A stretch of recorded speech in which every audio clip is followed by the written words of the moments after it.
Our AUSL weekend in Norman, Oklahoma continues with Game 2 between the Talons and the Fouts.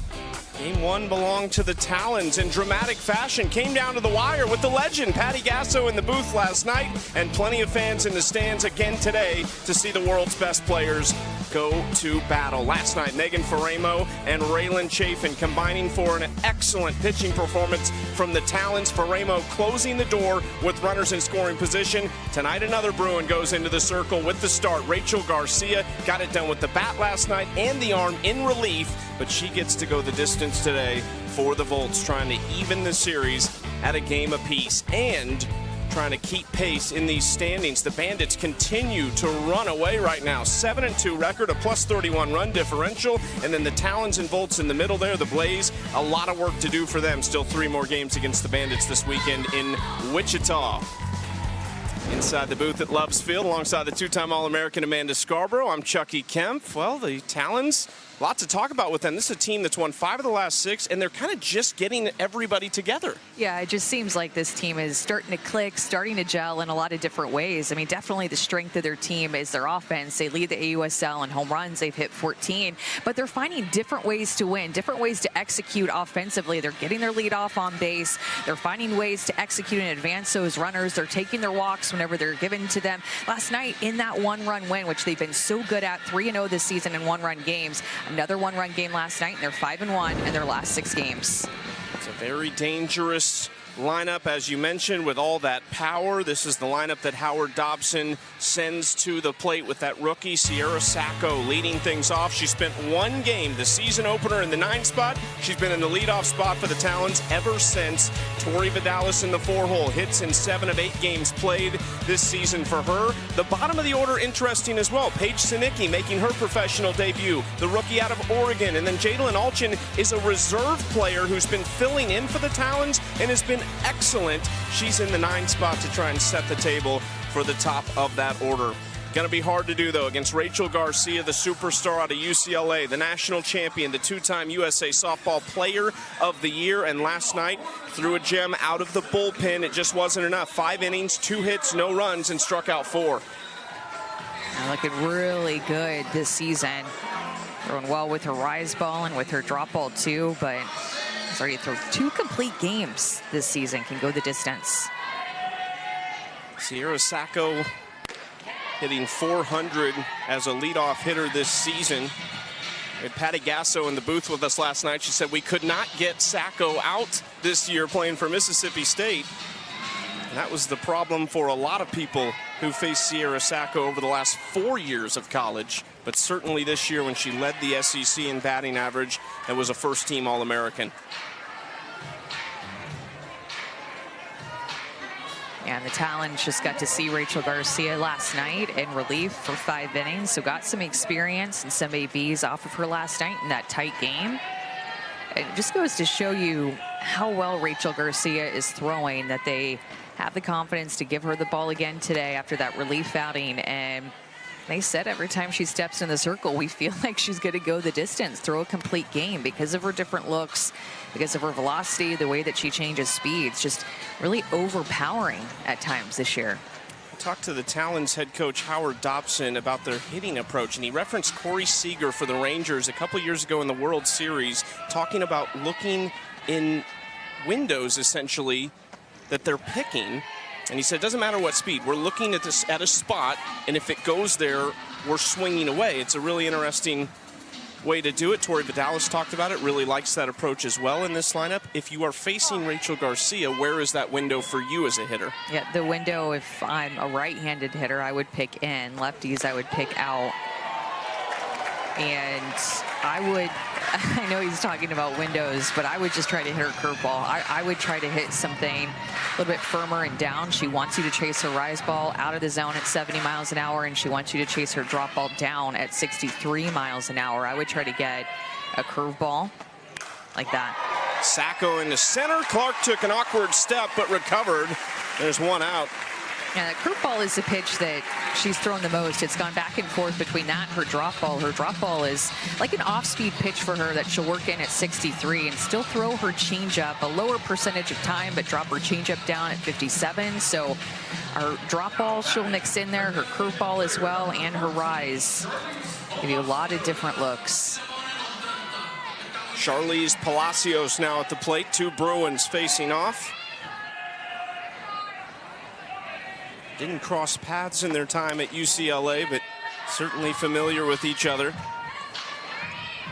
Charlize hit a walk-off home run in their midweek Game 1 win over the Bandits. Split those two games with the Bandits in Wichita. And then both of these two teams hopped on a bus, about a 2-hour and 45-minute drive to Norman for a 4-game series that runs until Monday here at Loves Field. And that will do it for the first half of our AUSL season. We'll have a 2-week break after that. Seen a lot of great softball, though, so far. 3-0 count now coming to Charlize. If I've missed a few of the early games in this AUSL inaugural season, what would you tell me about what you've seen so far? Just really competitive teams coming together and really forming their team culture and team chemistry, and a lot of offense and a lot of double plays in that same breath. So good pitching performances have been more difficult to come by. That's why it's so impressive what Rachel Garcia has been able to do this season, because the offenses have been so strong. But one thing to look out for in this game and in the game later tonight in Wichita is just the amount of double plays that we have seen throughout this season. Palacios draws the walk with 1 out. Last night's game, a 3-2 win for the Talons. We have not seen a lot of those games. We've seen close games, but we've not seen a lot of games with 5 or less runs scored in it so far this year. In part because of hitters like Hannah Flippen, who is having a fantastic year so far. Flippen hitting .429, 12 hits. That's a line shot double play. Another one.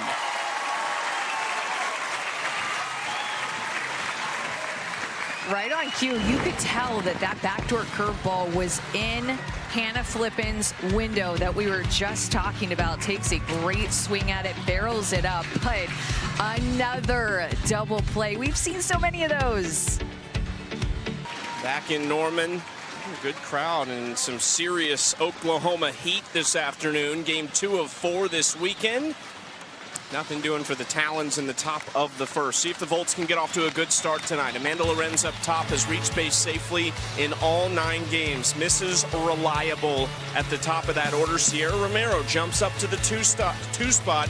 She has been hitting really well out of the gates. The first of 5 straight righties in this lineup. Tiare Jennings in the 3-hole, and Rachel Garcia up to the cleanup spot after her first home run of the season last night that went out of this ballpark here at Loves Field. They will face off with Georgina Korik, making just her 3rd appearance of the season. Got here late. She was playing in Japan professionally. She's done that for 2 years now. The 6th overall pick in the draft. You see how highly they value her out of USF, a former national pitcher of the year. What do you like most about Georgina? Well, she's just another pitcher that could go the complete game, go deep into games, give you a quality start against the same opponent multiple times in a series, because she just paints corners and mixes speeds very well.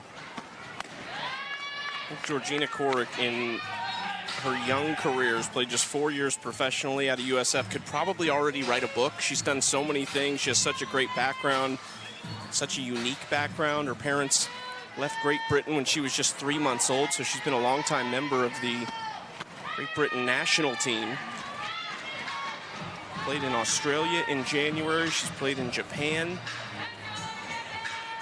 Got her bachelor's degree in marine biology and a master's in global sustainability from the University of South Florida.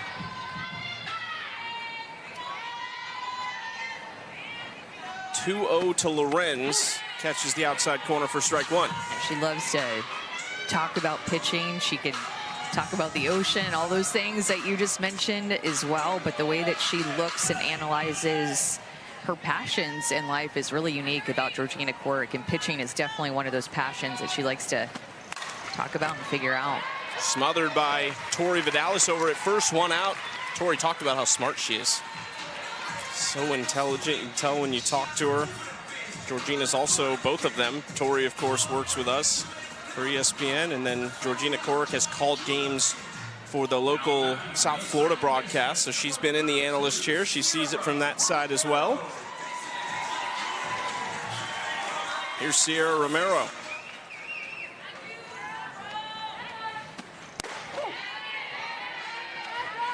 Moving Sierra up to the 2-hole today. She's been one of the hotter bats for the Volts, so sitting a little bit lower in the order yesterday. She hit, what, 6? 6 in the 6th spot. Move her up to the 2 spot. Move Mia Scott down, the rookie. I have a feeling that might happen with the way that Sierra has had such quality at bats recently. Said she feels really good. She said she's actually a little nervous about the 2-week break that we're about to have that'll start on Tuesday, and we'll be back actually in Rosemont with all 4 teams, a few days of double headers. That'll be July 7th, but she said, I'm a little bit nervous. I feel really good right now, in a rhythm. Said she'll probably go home, give herself 1 day off, and then it's straight back into the cages and into the gym. Flippen going back for out number 2. You can see that Georgina Korek not scared to throw that changeup in any count. Up to this point, she's working her curveball, her screwball, and then mixing speeds with her changeup. So working more east and west, side to side. And that's where she's just so effective at painting the corners with her curve and her screw, and can throw that changeup in any count.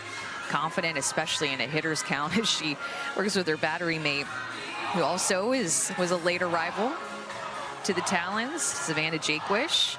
Saw her at third base yesterday, a really versatile player that the Talons picked up, can swing the bat well, catch, first base, probably put her, saw her at third base, probably put her at first base if he needed to.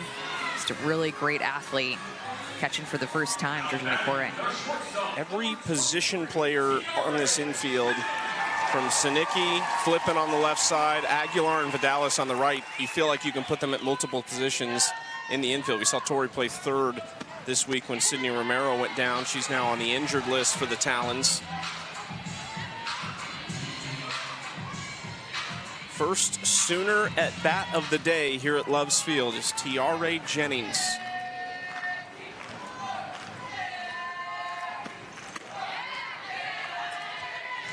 The amount, they're not scared to show this changeup early in the game. Sometimes you'll see a pitcher hold that for second, maybe even third time through the order, but they're showing that a lot early to these Volts hitters.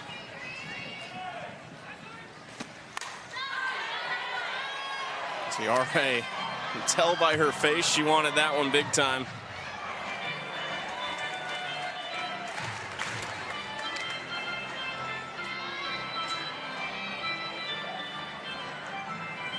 Tiare mic'd up in the field last night at shortstop with Patty Gasso in the booth. That was a great interaction with them. And Tiare talking about her posture when she was a freshman, getting that corrected pretty quickly by coach. Inside, lofted to shallow center. Flippen just having a casual day out at shortstop, making some plays. 6 up, 6 down.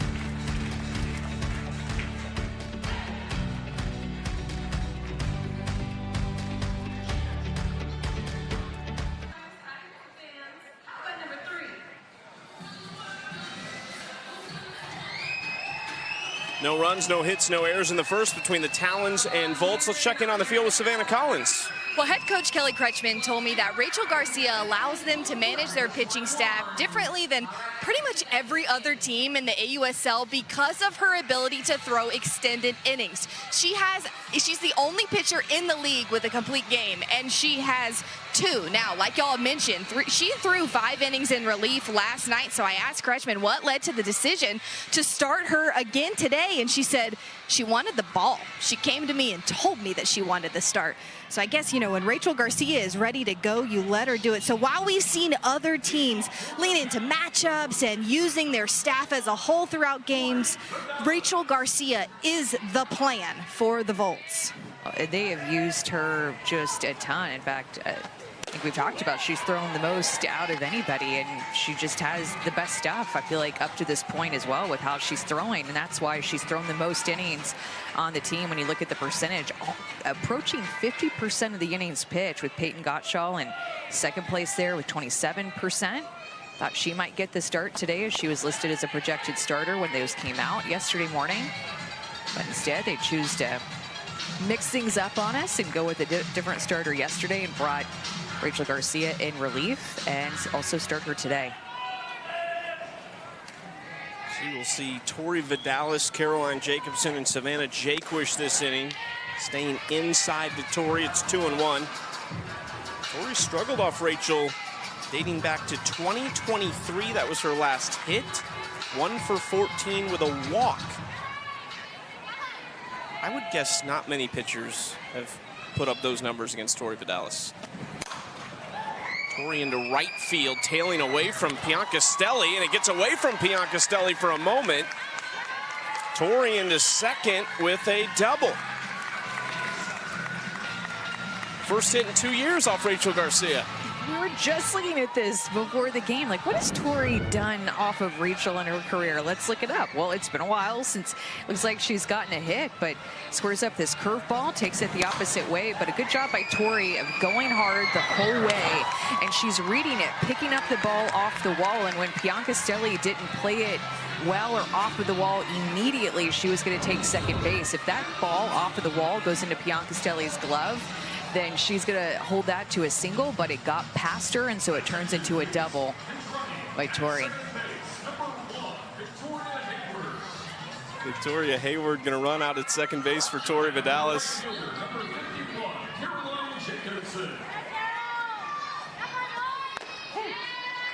Strike one to Jacobsen. She's hitting .444. 12 hits and 27 at bats this year. A couple extra base hits and a home run for Caroline Jacobsen. Turning into a great value pick for the Talons. Well, and how about, again, the Talons getting their leadoff hitter on? Another extra base hit. They have so much pop in their lineup, and they just do such a good job of stringing things together and making that a focus to get their leadoff hitter on. Something they've done well this season. Couldn't quite straighten that out. Already, I mean, we're only 4 batters in, but there's been some good contact off of Garcia early in this game. Sacco started off, line drive to center field. Palacios took the walk, and then Hannah Flippen a line drive to second base. And that double by Vidales. They're seeing her well and hitting her harder stuff. Got some really talented veteran hitters in that dugout. You have to think the information sharing and understanding of how to quickly bounce back and figure it out is there in bulk for the Talons. Jacobsen fights off the outside pitch. 2-2 still.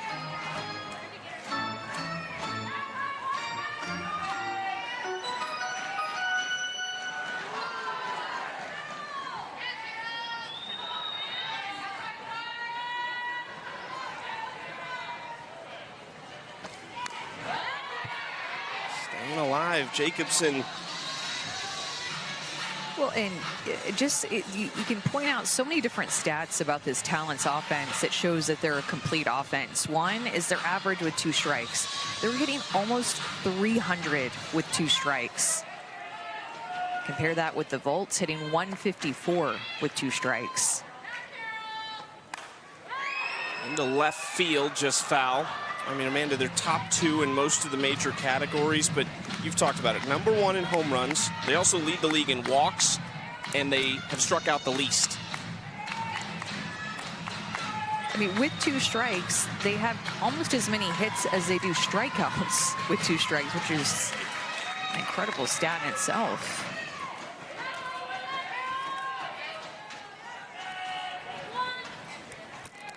Another 2-2. Ground ball this time. Jennings does a nice job even with a distraction from Hayward. That was a good job by Hayward to read that right in front of her and be able to advance 60 feet. Not oftentimes the ball hit to the left side with the runner at second base that you're going to see that advancement, but with Hayward seeing Jennings move towards second base as opposed to move her toward third base, that allowed her to take third, get 60 feet closer to scoring. Hayward, a longtime vet, hanging up the cleats after this season. Savannah Jaquish now against Garcia. Didn't love it. Sam Shaw would have loved for that ball to stay fair.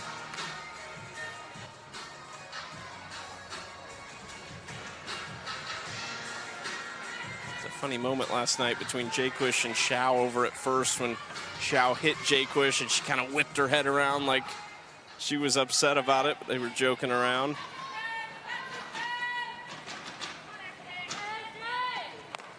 One. Sam Shaw over at first. Another one of the late arrivers. It'll be interesting to see really the beginning of the second half of this season in July, how much of an impact these players make.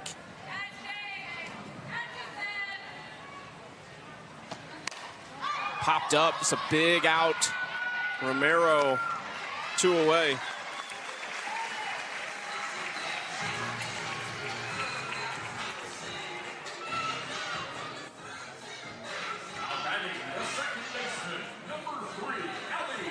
Chance to get out of it for Rachel Garcia against Aguilar. Just a 174 average this year for Aguilar. 4 hits, but 2 of them have been home runs. Ball 1.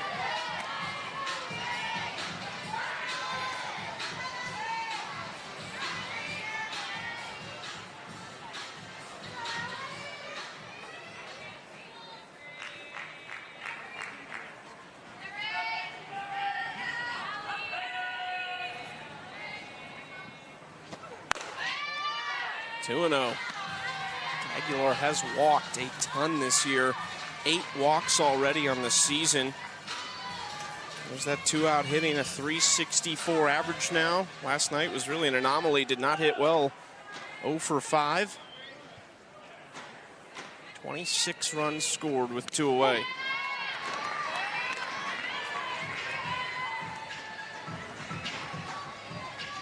Even in last night's game, they had traffic on the base pass in every inning except for the 7th inning. So just finding different ways to get on base and put pressure on a defense, on a pitcher.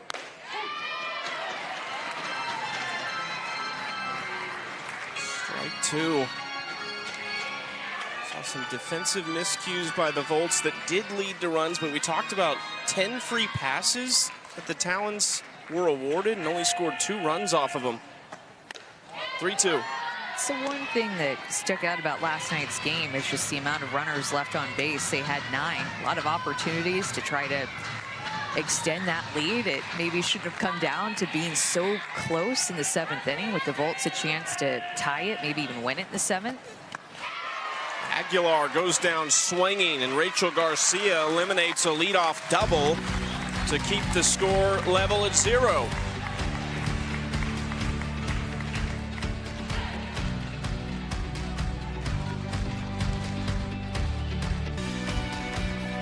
The Athletes Unlimited Softball League is sponsored by Marucci and by Poppy.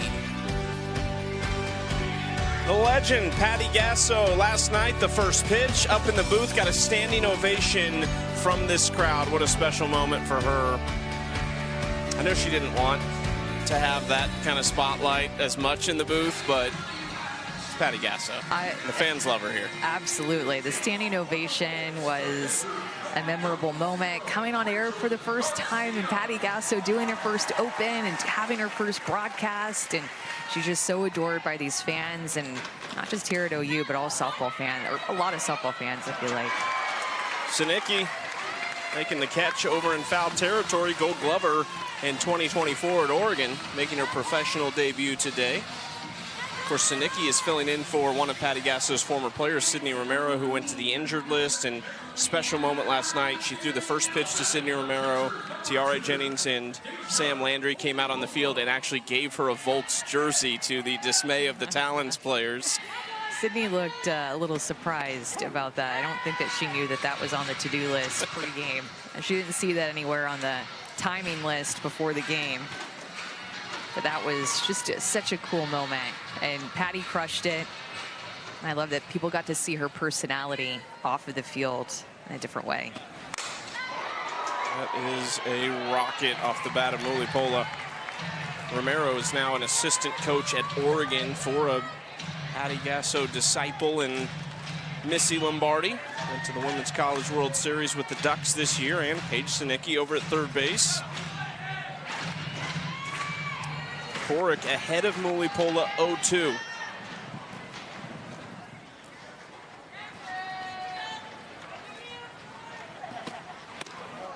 Quick pitch call change there. Korick waiting for Savannah Jaquish to give her a different signal. They're using a pitch comm, so Jaquish will call the pitches from a device that is on her, and Korick wears something on her wrist, as well as the rest of the defenders too. They can see it, so they know what pitch is coming.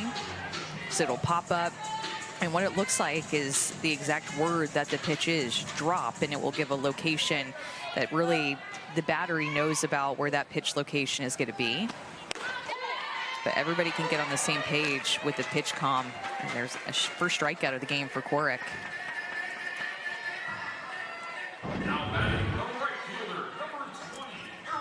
In the outside corner, drop ball that doesn't drop a lot. It just kind of hangs, but freezes Deja Mulipola in the outside corner, who had 2 strikeouts last night, another one tonight. Erica Piancastelli, the right fielder, 1 for 3 last night with a run scored.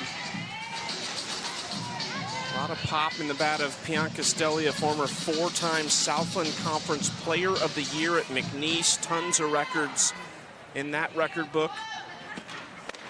She has been a longtime member of Team Italy. Her mom was on the Italian national team at the 2000 Olympics, so it's run in the family for the Piancastellis.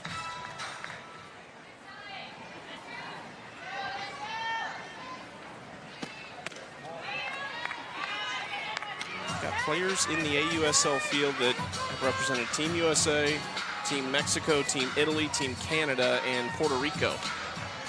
Did I miss one? Great Britain. Great Britain. Which you had already mentioned earlier in the game. So that's 6 at least, 6 nations represented in the AUSL.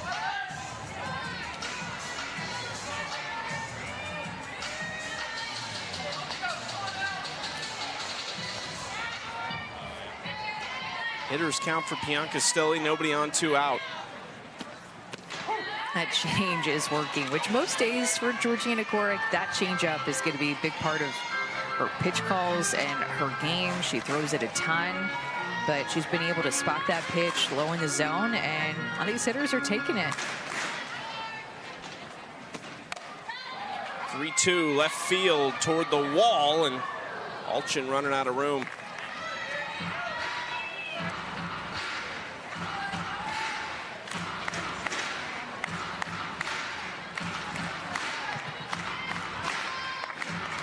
Seventh pitch of the at-bat coming. It's the first batter that's taken Korick to a 3-ball count.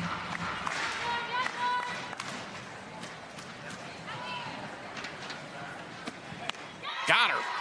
Georgina Korick, back-to-back strikeouts to end the second. 6 up, 6 down for the Great Britain star. And she is moving the ball around very well, pumping a lot of strikes, getting Piancastelli to chase that rise ball out of the zone. She's looking good early in this game.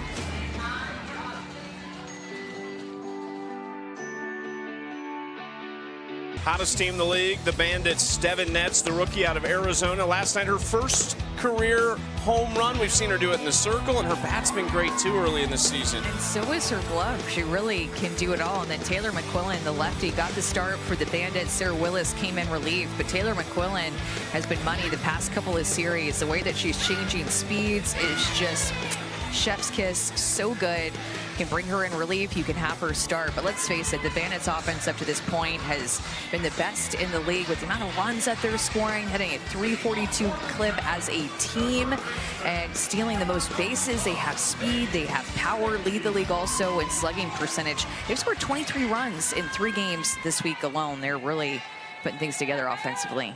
The Bandits had the #1 overall pick in the draft. They took Lexi Kilfoyle. I was talking to their general manager, Jenny Dalton-Hill, and the only negative about the #1 pick is you don't pick again until 8.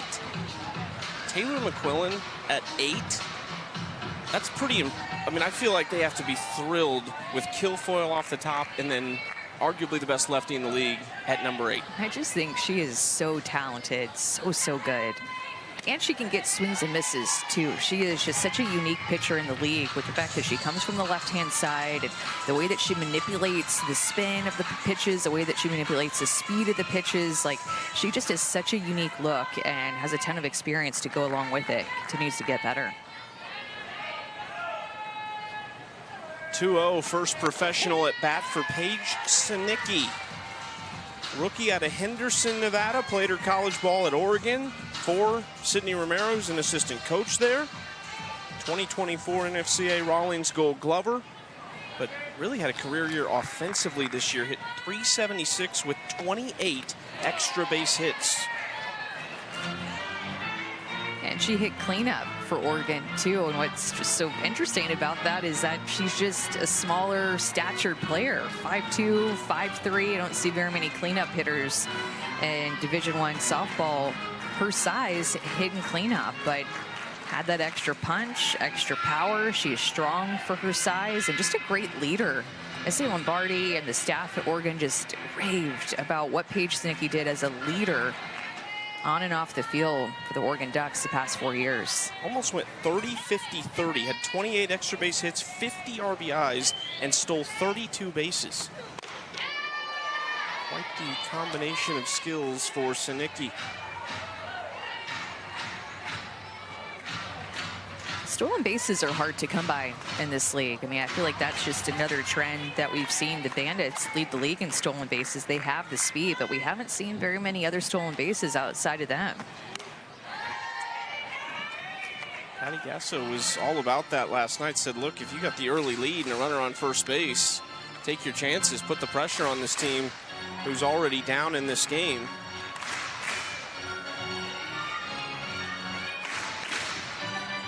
.3-2 between Sinicki and Garcia. Got her swinging. Strikeout number 2 for Rachel. Knowing that it's a full count, Garcia threw this drop ball. It's her off-speed drop ball, more through the zone, fooled Sinicki, got a bunch of hard stuff in that AB, and full count gets her with the pitch that Rachel Garcia this season has thrown the most, that drop ball. Out of the 9 spot, Jalen Allchin takes ball 1 inside. Allchin 1 for 2 yesterday, a double, and was hit by a pitch. From California, started at Washington, finished her career with 1 season at UCLA. Talk about another smaller statured player who has some pop. Saw her first career home run last series and just has been hitting the ball well on a 5-game hit streak. Hit .467 on the season. There's some pop up the middle. 1 out base hit for Allchin.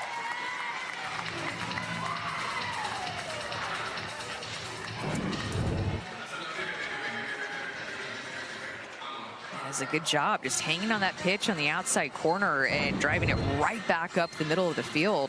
Hitting from the 9 spot. She has been some pop down there at the bottom of the order for the Talons, turning that order over to get to Sacco with a runner on. We were talking before the game, Amanda, down in the cages. Jalen Allchin, this is a league that only has 4 teams right now, 16 players per team, but expanding next year to 6 teams. We were saying Jalen Allchin, with 2 more teams, could be hitting leadoff for one of those squads and really leading an offense. It's been a great addition out of the reserve player pool. If anyone's injured or if someone's not here, maybe Like we've seen players finishing up their seasons in Japan, you can pick up someone out of the reserve player pool. And then once those players they're replacing return, they re-enter the player pool and are able to be picked up by any of the 4 teams. We actually just saw that with someone for the Talons. Allie Shipman-Shrout, catcher out of Alabama, was playing with the Talons last week. Allchin going, takes second. Yes, I'll see her Sacco make these adjustments in last night's game too. As Rachel Garcia is going through her windup, she will actually back a little bit up off of the plate. Look at her adjust her stance. Look at her feet, gives herself a little bit more room on the inside corner, and actually gets an inside pitch, but a rise ball that rides out of the zone. So you could tell that was the side of the plate she was looking for. Hasn't done it on the past couple of pitches, but that happened on the first pitch of this AB. Did that last night too. And as a pitcher, if you see that, even out of your peripheral vision, you're so focused on your target, but you can kind of see the hitter shift. You want to throw that pitch a little bit more inside, maybe a half ball more off of the plate, and move with them. Sacco choked way up on the bat right now with 2 strikes. Other way, through the 5-6 hole, Allchin into third safely. Back-to-back base hits off Rachel Garcia.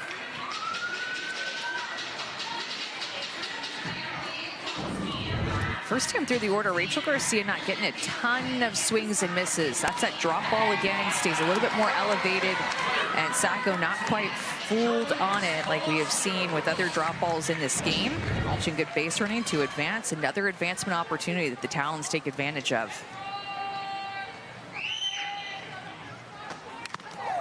Ooh, that is fouled straight back into the home plate umpire, Heath Walker. Ooh, ooh, ooh. Antonio Flores and Alex Leap are going to check on Heath behind the plate.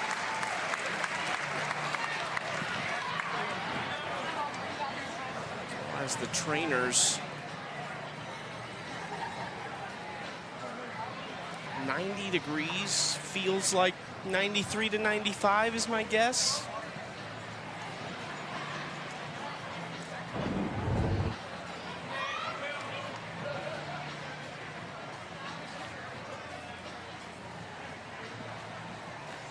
It's right into his chest and folds immediately. Hopefully he's okay, just after a little bit of a break. Not a glamorous life. Whew. They do wear the chest protectors and padding underneath that, but still, when a ball is hit that hard right back at you, coming from a 70-mile-an-hour pitch, you're gonna feel that. Deja said, now remember, that's Charlize at the plate. Give us a few extra, give us another half ball off the plate here. So the other catcher's beating you up a little bit.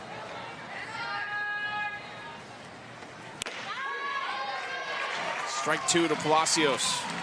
Well, this is another scoring opportunity for the Talons. Runner at third base, less than 2 outs. Did not take advantage of the opportunity when getting their leadoff on in the second.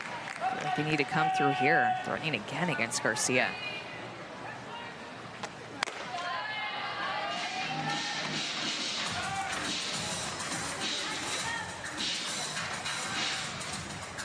Sachel's sister, or excuse me, Charlize's sister, Sachel, in Rosemont for opening weekend, taking in the games. Another great catcher that played quite a while in the AU. Sierra Sacco taking second base.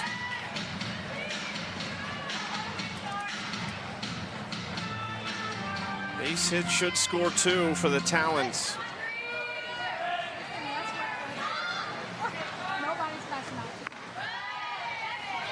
3-2. Talons jumped out to a 3-0 lead last night by the top of the third, and then things slowed down a little bit offensively. Went to the final inning 3-2.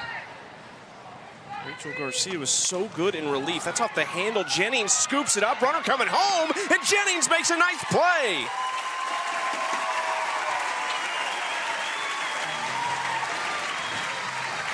Yeah, I like the base running idea by Allchin because you're not really hurt. You have to make the Volts make a play. The Volts have the most defense and they are the most errors on defense in the AUSL, and so why not when you... The field is that the runner is out with no obstruction. The Talons are challenging that ruling.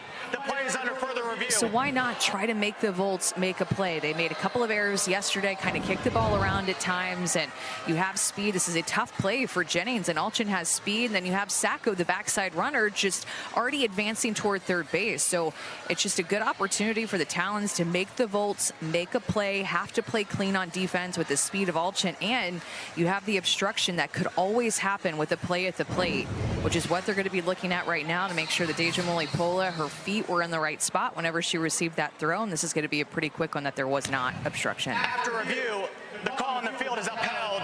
The runner is out with no obstruction.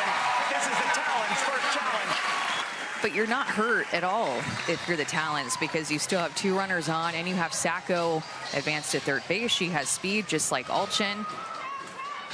I think it's worth it to risk it there, except Allchin just didn't get a great jump. It's almost like she decided to go once she saw that Sacco was going to third base, and she was just a little bit late on the jump. Tiare was almost shocked. Like she was ready to make the throw to first, and a few pump fakes later had to come home with it. But I think that's another reason you take a chance on a defense that has committed the most errors, but you always have that obstruction opportunity that might go in your favor. I mean, there's a lot of things that have to go right on that play, and the Volts did everything right to make the play.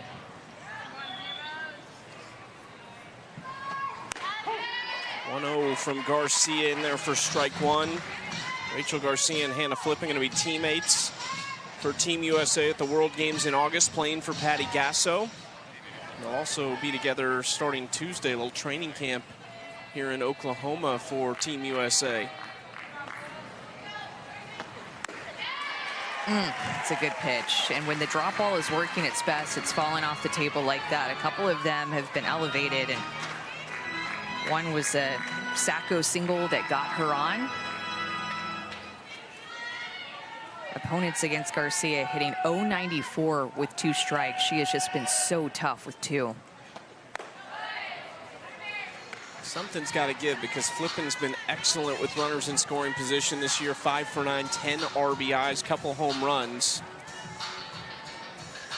So it's Garcia's 2 strike numbers against Flippen's RISP. 2-2. Into right field, just tapped it out there to bring in run number 1 of the game. That's not even fair. That is such a good piece of hitting with 2 strikes. Garcia goes to the changeup and just protecting with 2 strikes. That's what you're doing as a hitter, and Hannah Flippen just pokes it out to right field. Doesn't even get past contact. Look, she basically just stops at contact, and the velocity of the changeup is provided to get it over Sam Shaw's head, who's tall, by the way, over at first base and still out of her reach.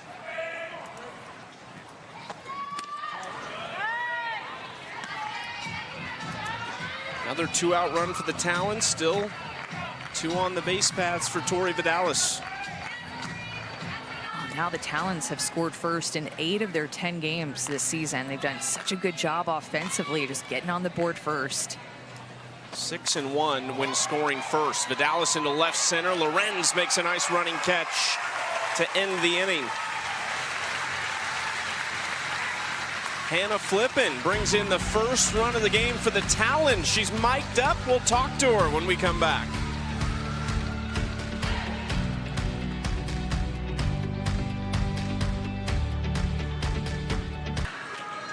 Sure.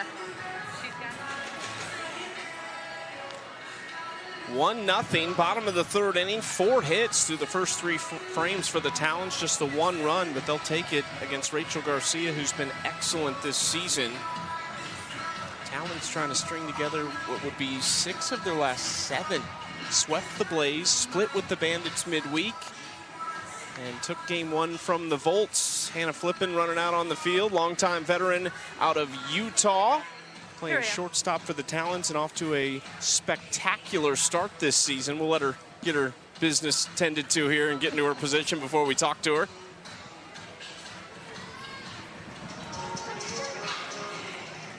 Hey, Hannah, can you hear us? I can hear you. Awesome. Okay. Take me through the hit that you just had in that at bat off of the changeup. Like, how would you describe that swing, the moment to strike approach? What went into that? Yeah, well, it's funny because you saw Sacco, lefty, have like a ride it out 5-6 swing, and I'm like, man, like, I wish I could do that. And Sacco's like, well, you can. I'm like, yeah, but that's me running to third base. And so to then like have my at bat and kind of like ride one out and just poke it right in, that's all we needed. We had a runner in scoring position, so just find a little barrel. I felt the pitch sequence a little bit, and so I knew that Rachel was going to go to something a little bit slower. So I felt ready for that one and just got enough of it. She left it up a little bit. I got it over tall Sam Chow, and it worked out. Mia Scott leading off the inning for the Volts, talking to Hannah Flippen at shortstop for the Talons. I think we saw you in the cages working on that exact swing. I feel like you got a lot of those in today. Yeah, I mean, this facility is awesome, and so we're looking to hit at any time, all hours of the day while we're here, taking advantage of such an awesome facility. 2-0 up top. Well, we had the lady who built this place in the booth last night, Patty Gasso. You'll play with her for Team USA. I mean, were you aware that she was up here last night? Oh yeah, I was like, wait, they got Coach Gasso in the booth all game long? One, how do they do that? And two, when can I rewatch the game to hear all of the good stuff and the good nuggets? And I did go back and like hear some clips, and she sounds like a natural up there. So I think she's got a future in broadcasting if she ever wants to hang up the visor and look into a different career. But so fun. I think she has a great perspective because she knows a lot of us, like from coaching us. Whereas like sometimes broadcasters don't get to see us every day, and she's seen a lot of us every day. And so that was a cool like added perspective to her broadcasting moment. I thought was really cool. I feel like you need to have, I mean, she was hyping you up last night. I feel like you need to have like some recordings on your phone just to like get 100%. You in the mindset. Sound bites, pregame sound bites. I'm listening to those all day long for sure. Thankfully, I have a lot of awesome people in my corner, and she is definitely one of them. Yeah, George! Strikeout number 3 for Coric. That's 3 straight strikeouts for Georgina for out number 1, down to the 8th spot, Mackenzie Clark. And it's so fun watching you play defense. Where did your passion from defense and come from, and like who did you learn defense from? Yeah, my passion for defense comes from just wanting to like play in the dirt and dive on the ground and just be dirty all the time. So that's one thing. And then I have 3 brothers, and so growing up we would play wall ball against the front of our house and just like throw the tennis ball against the wall and like play butts up. And if you made an error, like your brother was gonna peg you with the ball. And so that definitely built a lot of who I am. Obviously, shout out to Amy Hogue. She's here today. She was here yesterday, but she has also built me into the player that I am. She is just as passionate about defense as I am, and so it's like we're 2 peas in a pod. So I'm so lucky that that's who I got to call my coach for 4 years, and now get to call like a good friend and a good mentor. To supers with Nisa Ortez at Utah back in 2017. You've been doing this a long time, Hannah. I mean, you've played at a high level for a long time. You've been one of the great players in the league. Based on kind of how you felt over the years and how you feel right now, you're playing so well. Like, how would you rate kind of where you're at in your career? I'm not quite peaking yet, or at least that's what I want to tell myself. I want to be peaking in 2028 when the Olympics are here in OKC. So I love that. I love this environment. I feel like it lets us grow a lot, lets us learn a lot from different players and different coaches. So I'm just like wanting to be a sponge and learn from George, learn from Paige, who I just met 2 days ago. Like, this environment is so cool, and I just continue to try and grow my game so that I can never decline, just continue to peak, continue to get better. 4 straight strikeouts now for Georgina Cora, trying to end this inning against Danica Coffey. See you. Hannah, with your mom being a former player, she played for USA a little bit too, right? Yes, she did. She's also in the house. Shout out Mom and Dad. But yeah, she is a stud softball player. She is, I mean, my dad will be like, come on, Hannah, give me some credit. But my mom, she is the ultimate competitor. She taught me how to be a great teammate, but an even better competitor. She taught me how to lead. She taught me how to work hard. But yeah, she has some USA softball background. She actually got pregnant with me, and that's why she didn't get to try out for the Olympic team. So I feel like I owe her one. I gotta keep making the run, you know? So off of that, and this will be a quick one because 2 strikes, 2 outs, but how early, it was your earliest memory of wanting to be on the U.S. national team because of her? Yeah, I mean, I would dress up for Halloween as a USA softball player because she had her old uniform in her closet. And so as soon as you want to be somebody for Halloween, I feel like that says a lot about your future. So definitely in the young 8, 9, 10 years old, I'm softball is my thing. It's my jam. My mom did it. I want to do it. I want to go to college. I want to be making millions playing this game, and we're on our way there. We need pictures. That's your homework, Hannah. That's exactly what I was going to say. With the second half of the season, before you clock in Rosemont, we need those pictures. I mean, I was at the softball field probably a few days after I was born because my mom played well into her 40s in the women's adult leagues and stuff like that. And so I've just been around the game forever. A tryout, 2! Just over Ali Aguilar, almost, did they? Yes. Hannah, we appreciate the time. Bye, guys. What a play.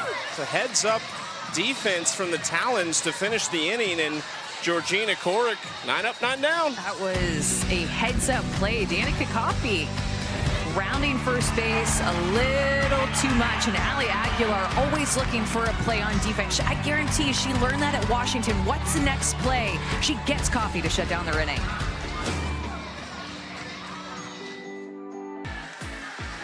ESPN and the AUSL announced the launch of the Ultimate Softball Snackdown, a competition to crown the first ever official snack of AUSL. Fans can vote now through July 17th via ESPNW and at Sister Snacking social media to crown their favorite snack. The winning snack will be crowned on Thursday, July 24th. Sounds yummy. Yeah, I'm trying to figure out why we haven't seen those in the booth yet. I'm still waiting. I'm having hope that it's coming maybe after the break. Usually you're aggressive when it comes to food. Very. Planning out my meals, all the things. Fans in the stands trying to stay cool. What a great play to end the inning. I mean, talk about Talons just doing everything right, but I just thought that throw, Chucky, was hard to do, to maneuver around Danica Coffey as the base runner, and the tag by Tori Vidales just to put it on her. I mean, look at the throw by Ali Aguilar to Tori Vidales. This throw is just on the money as Tori makes this tag. That's, again, hard to do as Danica Coffey tried to get back. Her arms kind of got alligatored and stuck in the dirt, and she dove a little too soon trying to get back. But what a great play by Aguilar. And the tag by Tori. Well done.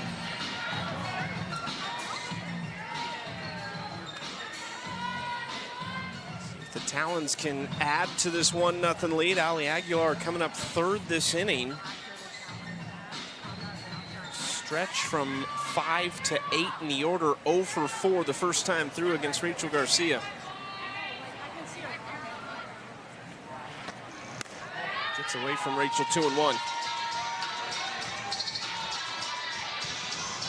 Just 5 for 14 on first pitch strikes today.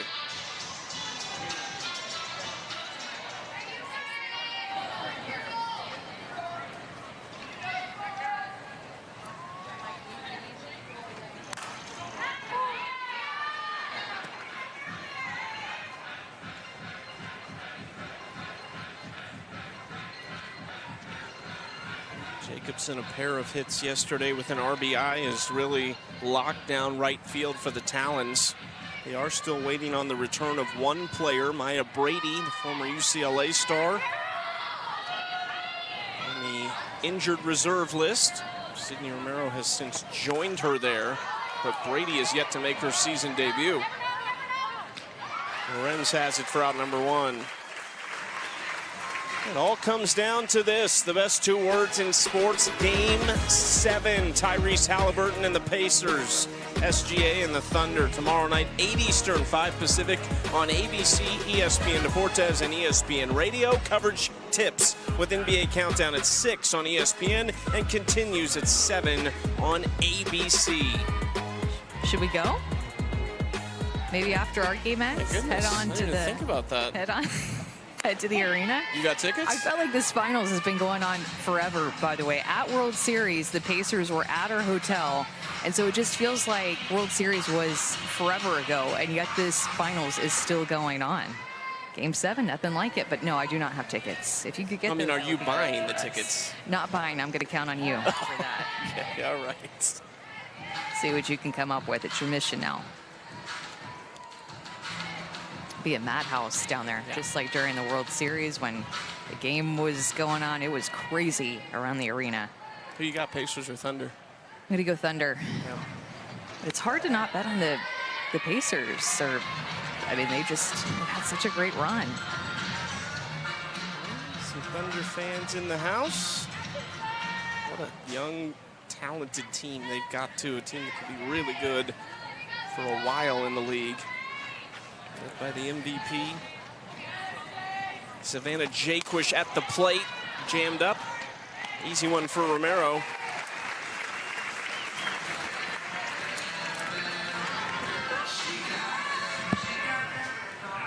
Five total hits in the game that these 2 pitchers have allowed through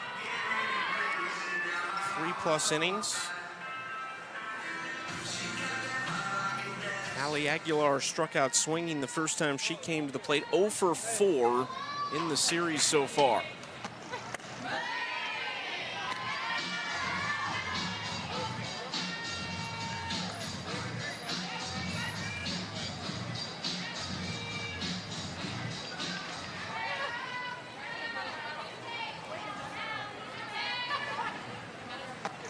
Garcia threw a ton of pitches in that 3rd inning, the inning that the Talons scored. 28 pitches in that 3rd inning alone, just at the 72 pitch mark right now. Big chunk of that, though, coming in the 3rd. Interesting to see how they manage the pitching staff tomorrow and Monday. Right now, the projected starter tomorrow is Sam Landry. Almost hard to imagine a Volts series or a 2-day stretch for the Volts where Rachel Garcia does not throw at all. So you're talking Sunday, Monday, potentially, if you are going to rest her. It's hard to imagine her not at least being a part of the pitching options. Inside ball 3 to Aguilar.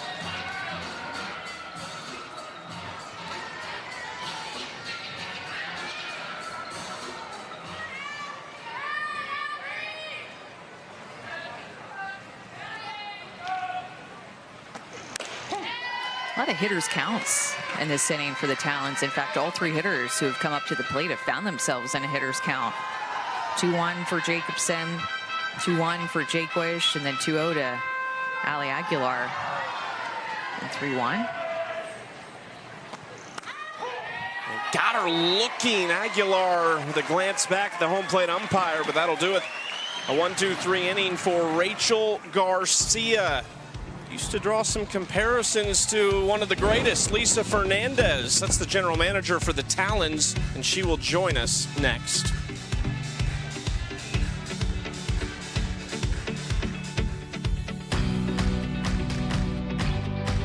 Three minutes, 1 minute, 30 seconds. Okay. See how fast it is. 1-0 Talons leading the Volts, trying to take game 2 and take firm control of this 4-game series to finish up the first half of the AUSL season. As we go to the bottom of the 4th, we are joined by the Talons general manager and a legend, a 3-time Olympic gold medalist and a former UCLA superstar, Lisa Fernandez. We really appreciate you joining us, Lisa. I have to ask you, last night we enjoyed that game so much, and it ended up being 2 of your former players, Megan Framo and Rachel Garcia, going head-to-head. How much have you enjoyed seeing the team atmosphere again in the United States and seeing the best players in the world face off?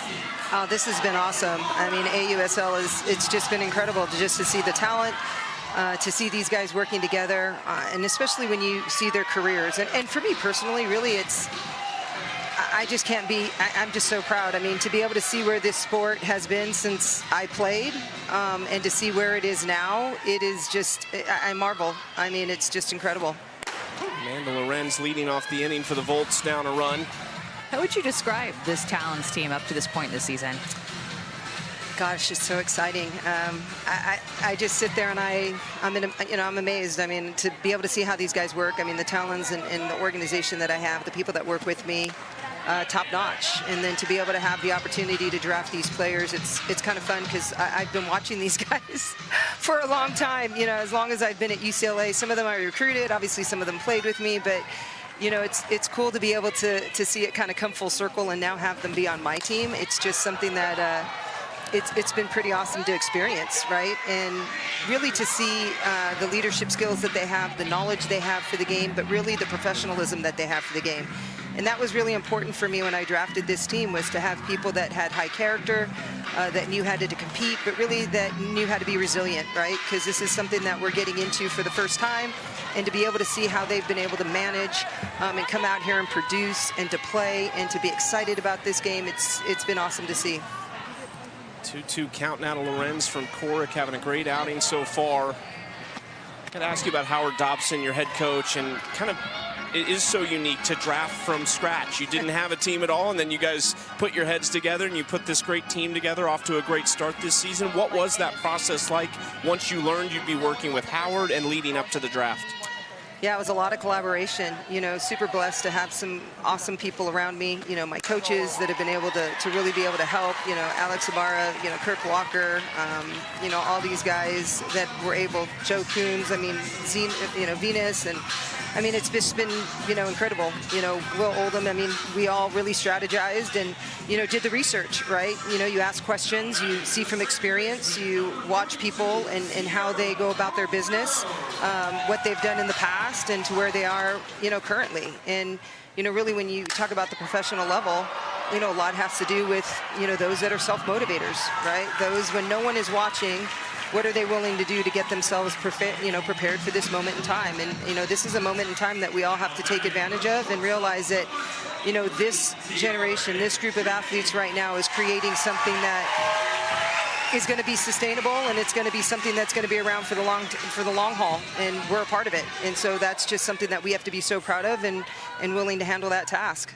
Yeah, Lisa, we are super excited you're a part of it, and hopefully for a long time all the folks involved will be here. Thank you so much for joining us. Oh, it's been awesome, and AUSL has just been incredible, and we appreciate, you know, John and Jonathan, who have really taken a vested interest, and obviously Kim Eng, who really was the missing piece to being able to make this go. And it's just been a tremendous journey, and looking so forward to just seeing where we go as a group and as an organization. Love it. Thank you so much, Lisa. Thank you, Lisa.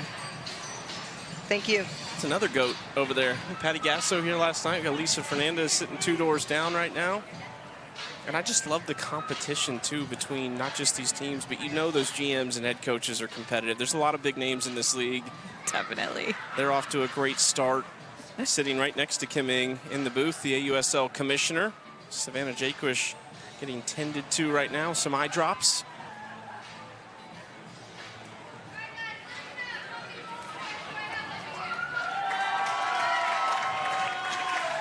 Lisa Fernandez told us on opening day, we got the chance to talk to her, and she said, look, I don't just put my name on anything.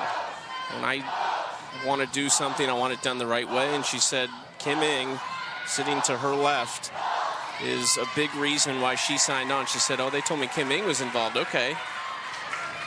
And here she is, and has drafted a great team.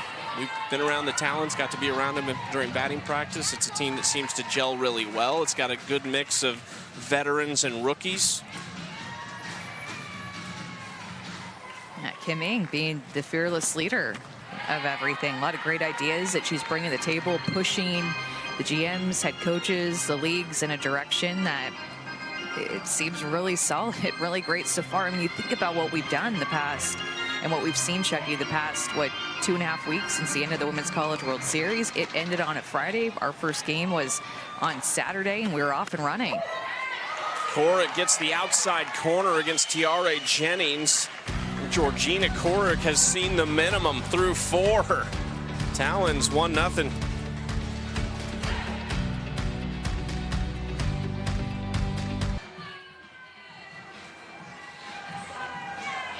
1-0 Talons over the Volts. Paige Sinicki leading things off in her professional debut. Let's check in with Savannah Collins. Well, Sydney Romero and Paige Sinicki went from a coach-player to relationship now being teammates. Like we've mentioned, Sydney was her coach while she was at Oregon the past 2 seasons, and she's been credited as instrumental in the development of Paige as a shortstop, becoming the first Rawlings Gold Glove in program history. Sid has praised Paige's good feet, good glove work, and just really wanted to enhance what she's already done. And then this moment yesterday, so before all of her starts as an Oregon Duck, Sydney would do Paige's eye black, and they got to carry on the tradition yesterday, her first time in a pro uniform, and of course the one she's rocking today, courtesy of her Oregon head coach and now teammate Sydney Romero. How special. Yes, Savannah, Paige told us at World Series that Coach Rowe just really helped me not be so hard on myself. That's what she calls Sydney Romero's Coach Rowe. And that she has helped her realize that there's just so much more to the game, and just not to be so hard on herself, that there's more pitches left in the game. So it's that coach-player relationship that Sydney had with Paige, especially still being a professional player and Paige still playing at a different level at the time, of just being not so hard on herself and mentally being able to help her, as well as, of course, all the defensive stuff, but just being able to refocus and reset her mindset after maybe a tough AB, a tough game. Sydney Romero is a big part of Paige Sinicki's growth. It's an easy fit with the Talons because you go straight from the Oregon colors to the Talons colors, and it's true. The wardrobe doesn't change a bit. Sydney must have loved that too. Been real easy when she got drafted, of perfect green, a little bit of yellow, gold, a little slightly different, but it's the same. Sinicki 0 for 1 with a strikeout in her debut. 1-1 from Rachel, trying to lay down a bunt and kicks it to first base, but still in the box. Well, and you know how important getting your eye black just right is, you know, along with your game day hair, and you know how important that is, Chucky. Yeah, for sure. Did you wear eye black? No, I didn't, but other people, I know how important it is for other people to have the most perfect eye black, like at the right width, the right place, the right style that you want. It's an important part of game day preparation. Not just anyone can apply it too. Some players are reckless. Right. You have to trust the person that puts the eye black on, just like you have to trust the person if you have somebody do your hair. You got to know they're going to do a good job. Yeah, I definitely know that part.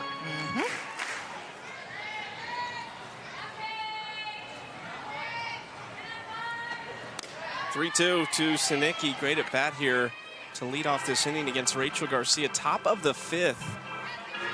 Still just 1 run scored after a 3-2 game last night. These two teams have thrown out the trend in the AUSL of all offense so far.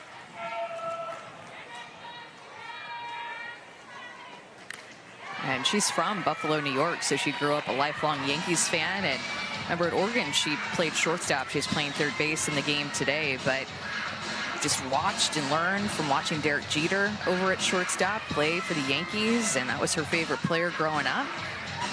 Watched them every night in what she called their sports cave. Watched her on the Yankees and learned from Derek Jeter, his footwork and glove work. Oh, that got her on the knee. She'll take first for the first time as a pro.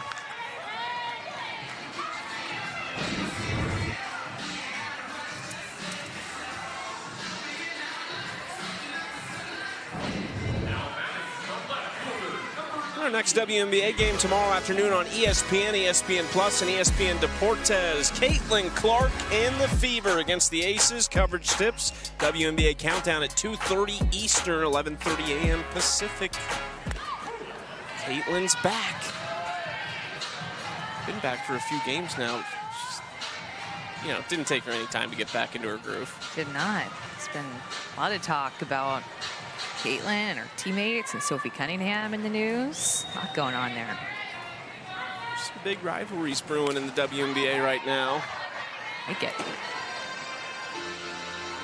makes you think, what are the rivalries going to be in this league, right? Speaking of the Yankees, Red Sox, of course, and some rivalries in the WNBA. We used to have the Bandits and the Pride have a rivalry in the NPF. This rivalry going to be here. Into right field from Allchin, right at Piancastel for the first out. The early one, I would say, that could have a chance, just based on the first few weeks, would be Talons Bandits. Bandits took 2 of the first 3, and then they split the series this week, so they've had a lot of really good battles. They'll still play 3 more regular season games against each other. All of these teams will play each other 8 times in this 24-game season.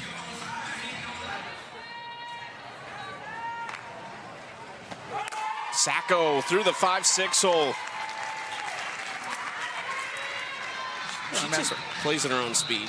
She absolutely does. But going back to the Bandits and Talons, I mean, Palacios with that walk-off home run. I mean, you're talking about the rivalry being born, those good games. I mean, those are the types of things that come down to the wire. That walk-off home run by Palacios that was earlier this week. Seems like a month ago that happened, but that was just a few days ago in Wichita. Umpires are going to come together. Kelly Kretschmann came out of the dugout to talk things over. See if maybe we have a challenge. We know what we can guess on some things like this. We see leaving early a lot being challenged. Mainly just a question, though, here.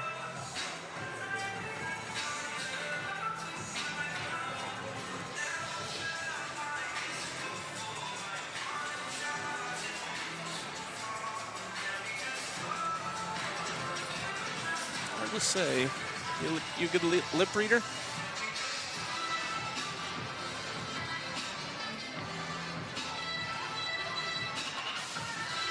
No, I wish that we could hear what's being discussed here. Maybe about Paige Snicki leaving early at first base. I'm just trying to figure out Coach Kretschmann's footwork there and the way that she's pointing.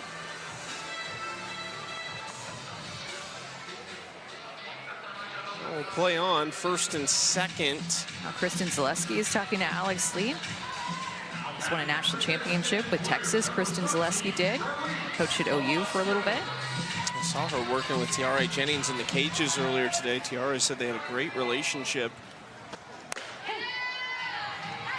And back to business. Strike 1 to Charlize Palacios from Garcia. This is an important inning right now for both of these teams. Insurance runs out there for the Talons. Rachel Garcia trying to keep things where they are. Into right field, hit hard. Piancastel goes back off the top of the wall. Sacco's kind of in an awkward position. She ended up right on the heels of Snicki. And now the base is loaded with just 1 out. I think Sacco definitely got a better jump with the hit off the bat, just reading the outfielder that she wasn't going to catch that. As a curveball, you saw Deja Mulipola reach back across the plate. That pitch hung out over the heart of the plate, and Palacios is able to square it up, but Sacco able to get back. Snicki does not score. She's just at third. Now the bases are loaded for the Talons. It's the second hit with runners in scoring position for Charlize Palacios this season. She's now 2 for 12, RISP. One of the most dangerous hitters in the league at the plate with Hannah Flippen. Already an RBI today. That gives her puts her season total at 11. Has homered twice into center field, down in front of Clark. She'll relay it in quickly. Hannah Flippen has delivered both runs for the Talons today. That one a little bit more aggressive at the plate.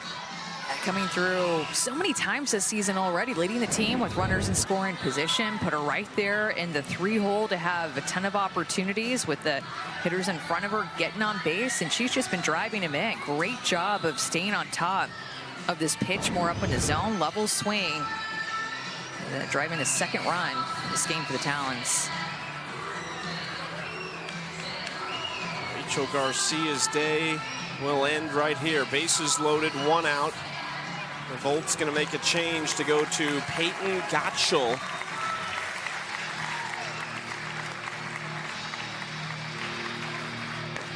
Gottschall was actually their second pitcher taken in the 6th round. They were the last team, they were the only team not to take 2 pitchers in the first 2 rounds. Gotchel, their second selection in the 6th round. She's had a great season so far, though, 1-0 with a 2.10 ERA, and has thrown the 2nd most innings on the team at 16 2/3. Gotchel, drafted by a legend of the game, Kat Osterman. A very special moment for her.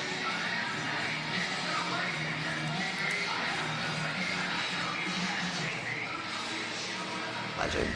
Another strikeout for Kat. What a performance by Kat Osterman! The greatest pitcher of her generation. I was obsessed with AU when it first started. Like, I was always watching it, and I was rushing home to watch the games, and I just wanted to watch her. With the next pick, the Volts pick pitcher, Peyton Gottschall. Being able to work with her now and be on her team, like, I'm starstruck with it. Like, I love it. Continue to play so that people below you have the opportunity to do this and have their life change the way we all did. Kat Osterman is legend because not only was she the first one to win the AU championship, but just because of how she's helped grow the game and everything that she's done and continues to do for our sport. Peyton said that Kat texted her after she drafted her, welcoming her to the team. Peyton was so excited. She loved watching her growing up, like she just told you, and said she sent a screenshot of it to her family that Kat Osterman had texted her. Kat looking to get here tomorrow night, maybe just by Monday. We'll see, but he's showing up in Norman where the series is over.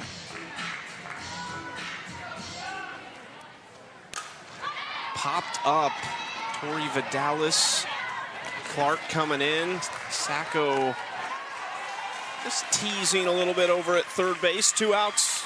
And Peyton Gottschall is off to a very solid start. We thought she was going to start the game today, but ended up coming in relief, kind of flip-flopping what we thought would happen in this game. But when you look at the top ERAs in the AUSL, she's right up there, just behind Taylor McQuillan, alongside her teammate Rachel Garcia.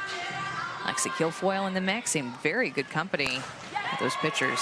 Into left field, another run will score. Palacios around from second, and the Talons plate 2 more thanks to Caroline Jacobsen's first hit of the day.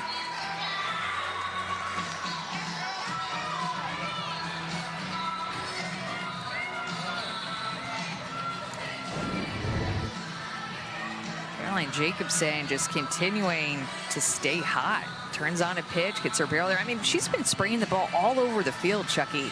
A lot of hits to the right side, gets an inside pitch, crushes it down the left field line. Just a complete hitter that we're seeing from Caroline Jacobsen for the Talons. She's been doing it since day 1, too, of this season. Did not take her any time at all to get hot. First and second for Savannah Jaquish, who takes strike 1.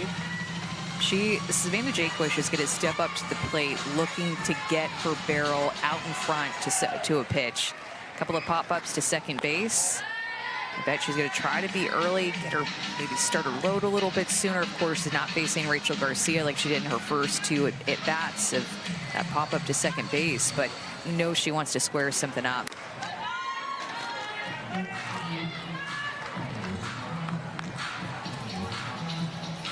Jaquish 0 for 3 in the series.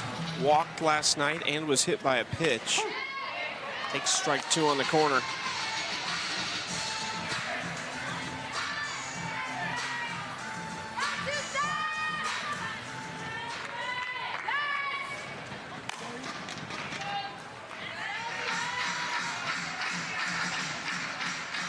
Howard Dobson, her head coach, very familiar with Jaquish, having coached her in her 4-time All-American career at LSU.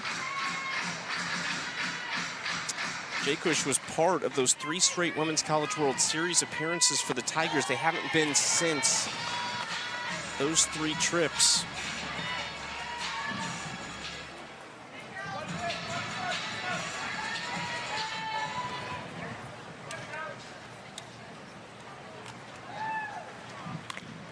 Just got a piece of that. Really, Peyton Gottschall really spinning, especially with her curveball. Will spin up a rise ball, but her curveball, she'll work on both sides of the plate. And she'll be able to mix in that pitch as an off-speed curveball, which is that last pitch that Jaquish just saw off the end of her bat.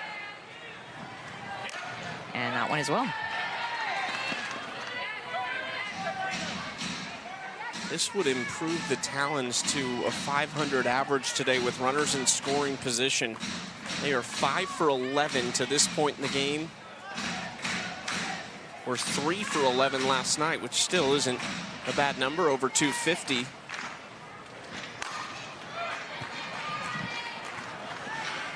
Jaquish just continuing to waste pitches down the left field line.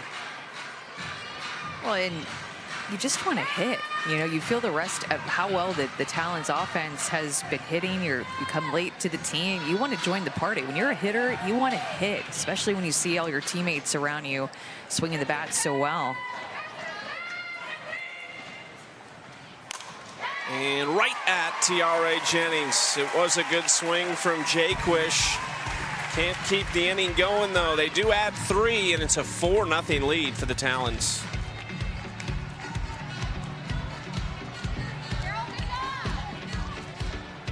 Watch these 5 strikeouts from Georgina Korek. Take a look at all the pitch locations and different pitches. That's a drop for the first one. Then she moves the ball up with the rise ball. Then she will go with a screwball down and away from Mia Scott. Another rise ball that she will throw Clark well out of the zone. And then a curveball in the outside corner to Freeze Jennings, a pitch that Court knew was a strike and going to be a strikeout before the catcher even caught it. She has been painting corners in the way that Georgina Korek usually does, and having her changeup set up those pitches for strikeout pitches.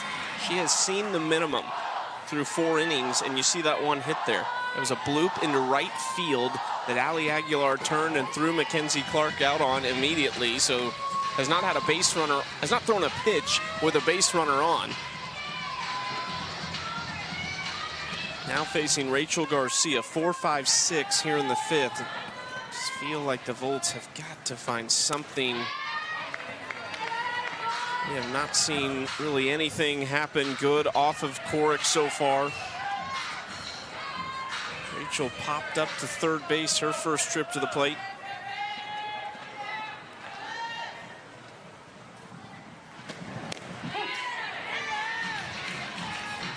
Strike 1 from Georgina. These two are having a great duel up until the top half of this inning. 1-0 after 4 full innings.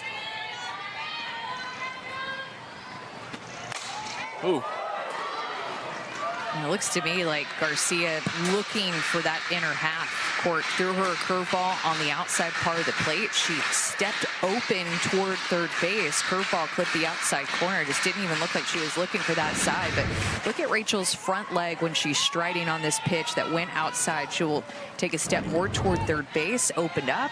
That's why she was so ready for that screwball in the inner half and punished it toward the left side. So a lot of pull power from Rachel Garcia, which I think she usually likes to step a little bit more toward third base anyway, but gets her barrel well like she did last night in a home run that went 276 feet on the inner half that was thrown to her.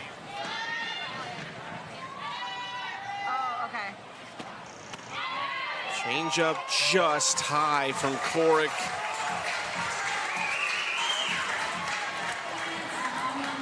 And here is the first base runner. This week's Sunday Night Baseball matchup, the series finale between the Mets and the Phillies. Coverage begins at 6 Eastern. Baseball tonight, Sunday Night Countdown.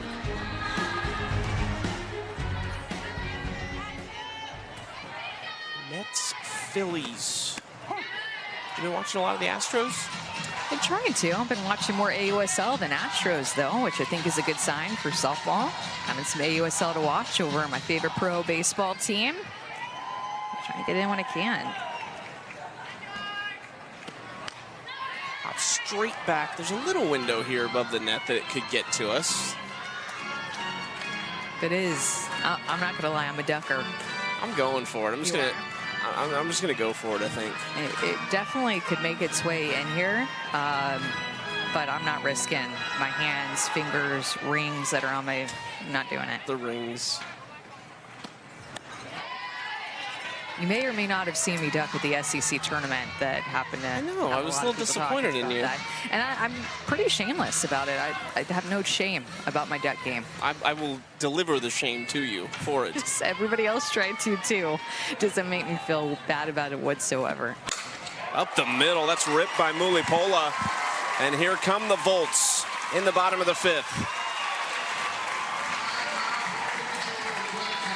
One of the few mistakes that Georgina Korek has made in this game, usually so good at painting the corners. This is a curveball, though, that is out over the heart of the plate. You saw Jaquish reach back out. She set up inside, maybe confusion on the pitch call itself, but looked like a curveball to me that was up in the zone and out over the heart of the plate. That with 2 strikes, Molly Polo is thankful for.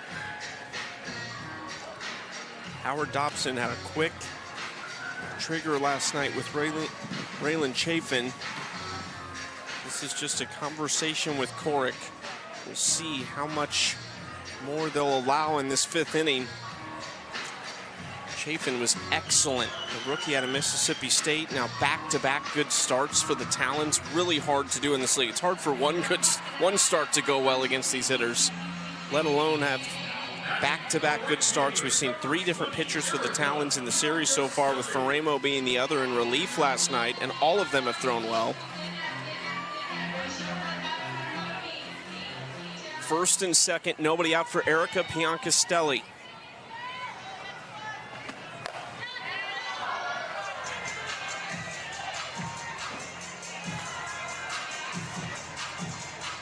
Sixth year with Athletes Unlimited. The first 5 years were a unique leaderboard style format.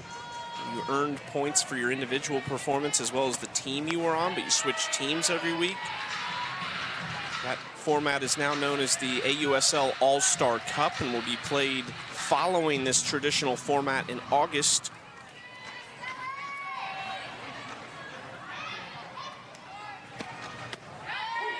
You got to be very careful here to Piancastel, her home run power that she is known for. And with one swing of the bat, this game could completely turn on its head, even though the Talons have really had control this whole game. Piancastel goes down looking on the outside corner. Strikeout number 6 for Korek. It's a big strikeout for Korek.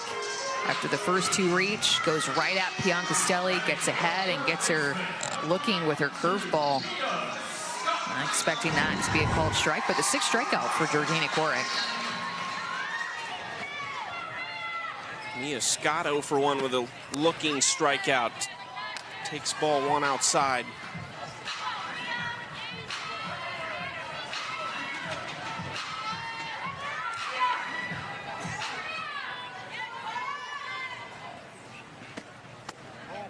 Two and 0 for Scott. That was something that Coach Dobson did so well, and the coaching staff for the Talons was make a pitching change at just the right time last night with Raylan Chafin, who had a quality start for them in game 1 and brought Ferramo in at the perfect time in that game, right after Rachel Garcia's home run.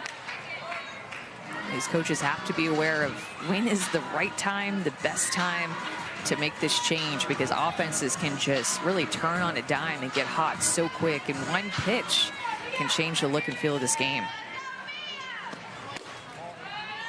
3-1 now to Scott, and you just wonder, after the Mulipolo single, the next 3 batters, Piancastel, Scott, Clark, were 0 for 3 with 3 strikeouts. Obviously got Piancastel with a strikeout for out number 1, but now in a tough spot against Mia Scott, still trying to get her pro career up and running. Takes strike 2 on the outside corner. Well, and I think Korek's still in a good place. I think that single to Mulipolo was just a little bit of confusion, missed pitch there on the 1-2 pitch, and she pitched Rachel Garcia tight. What ball 4 could have been a strike with the changeup, so I still think she's throwing well, just has to be careful. That's a pitch clock violation, ball 4. Oh, that's big time. Another something that does not go in the way of Georgina Korek. So pitch clock violation.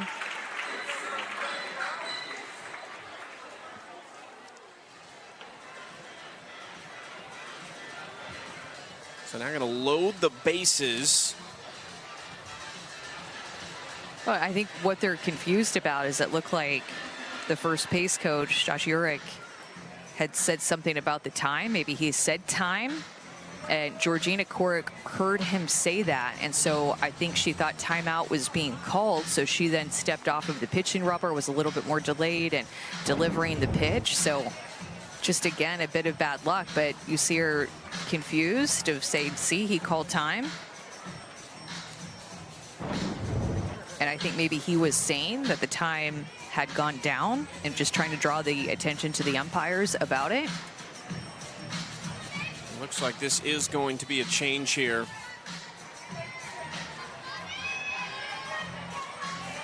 Howard Dobson's out of the dugout. He's looking down toward the bullpen and making a note on his card. Maybe not. Horrick stays. Bases loaded. Michaela Edenfield is going to pinch hit now for the Volts. Big reception for Edenfield here in Norman. And a chance to change this game. She had a big swing last night.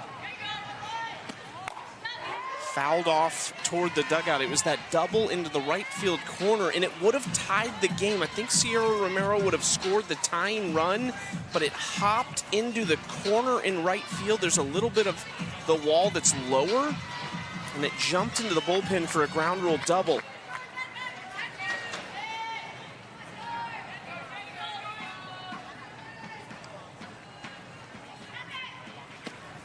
And still a double play opportunity with the middle infielders playing back, but Edenfield did such a good job of covering the outer half whenever she drove this ball to right field, and I think that they would have scored, but it ended up being a ground rule double.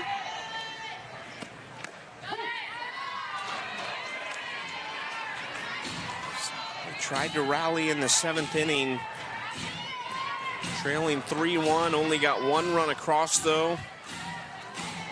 Stranded more when the final out was made. 1-2 to Edenfield.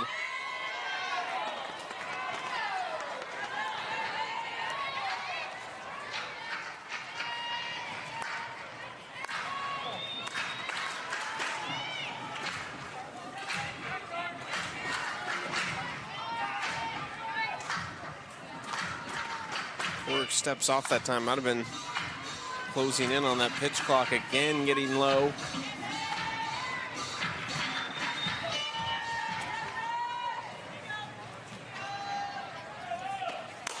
Oh my goodness. Well, because of that power, Kelly Crutchman, the head coach for the Volts, who's normally coaching third base, is actually inside the dugout right now, because remember that line drive was hit at her and she had to do like a matrix lean to get out of the way of a ball off of Edenfield's bat in last night's AB. So this is where she's currently coaching third base from, right inside the dugout.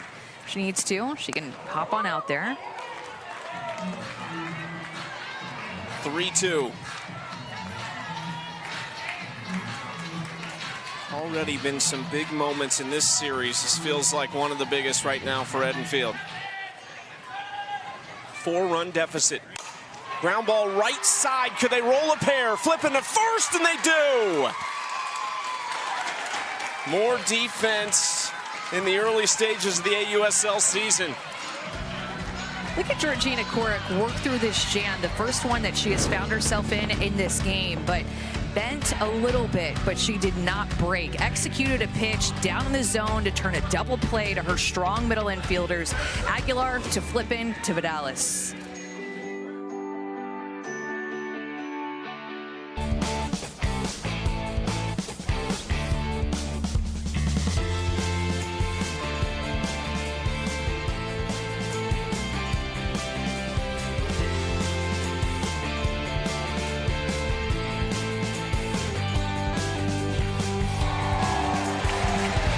AUSL is partnered with Rebel Girls, a global empowerment brand dedicated to raising the most inspired and confident generation of girls. Check out Rebel Girls on YouTube as junior reporters recap the AUSL season. I love their recaps. Do a great job. We've got a lot of young fans in attendance today for Game 2. Still 2 more to be played, 1 tomorrow and 1 on Monday before that 2-week break. A lot. And I love to see the young boys and the young girls in the stands. Talk a lot about the young girls being here, but I also love to see the young boys here watching these women play professional sport, professional softball. It's awesome.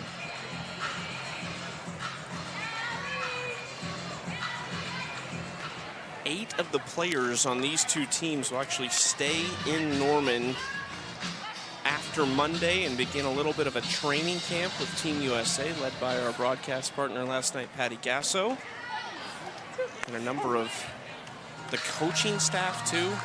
The list of coaches that will be helping with Team USA is a who's who of some of the best. I like how that just rolled off the tongue for you, though. Our broadcast partner, Patty Gasso. Just, it's the new thing. It's, she's our broadcast partner even when she's not here, and she will be forever because we got to call her first game with her. And if she wants in the booth, there's a spot for her. Doors open. A couple more games in Norman tomorrow and then also Monday. She was recruiting all day, too. We were upset about the heat just for a few minutes up here. She was out in the sun all day recruiting and then ended up back in the booth with us at night. There's OU fans in here. They gave her a standing ovation last night as well. Aguilar awkward on the first base side.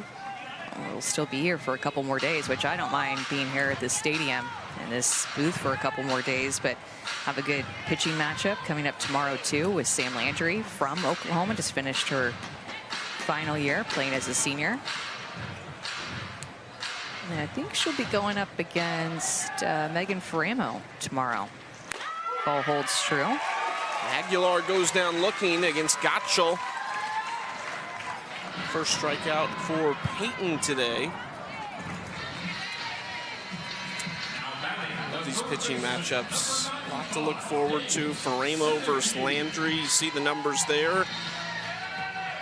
Both have had their ups and downs, but you know what they're capable of, and the way this series is going, maybe we'll get a pitcher's duel tomorrow.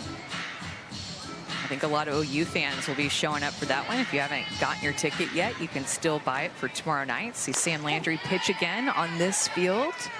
Never know if this could be the last time. You just don't know where the future is going to hold. So you might as well come out and see it with your own eyes. One more time. Sam hiding back in the dugout. Foul ball for Sinicki. Still looking for her first pro hit. She did reach base last time, hit by a pitch and scored a run.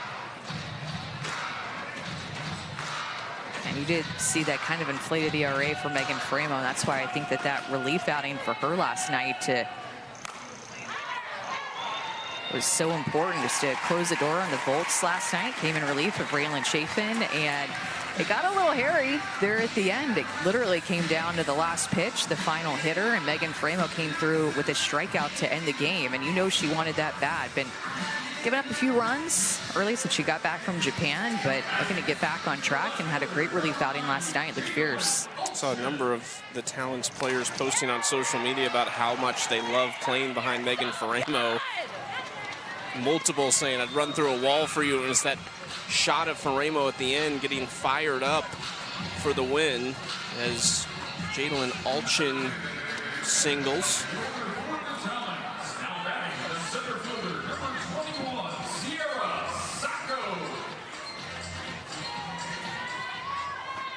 Top of the order, Sierra Sacco shows bunt, runner goes. Allchin into second again. Just a little distraction from Sacco, wasn't it?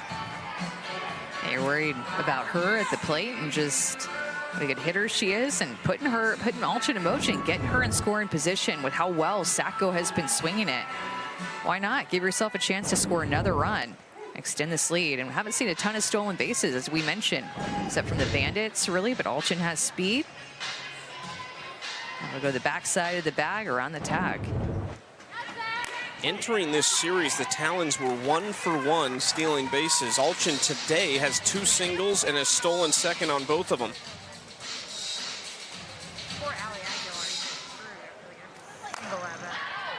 Popped up on the infield, Sierra Romero grabs it. Backtrack late, looking up into the sun. Out number 3.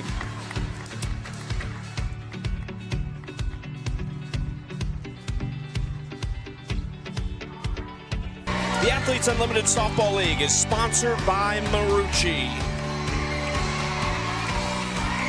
A lot of Sooner fans in the house, Tiare Jennings jersey and plenty others, but they've loved on all the players really in these first 2 days. We look at our game summary. 9 hits to 2 in the favor of the Talons as they are looking for their 6th win in their last 7 games. Corrick, the story, Flippen gave them the first 2 runs. Rachel Garcia and Coric were facing off those first 3 innings, or first 4 innings, I should say. It was just 1-0 after 4. Well, look at the Talons, put up 9 hits on the board. They had 5 hits last night, actually got out-hit by the Volts 6-5, but a lot of free passes that the Talons had found themselves with. Find a different way to get on base. 6 left on base for the Talons today. More opportunities, even some runners on base.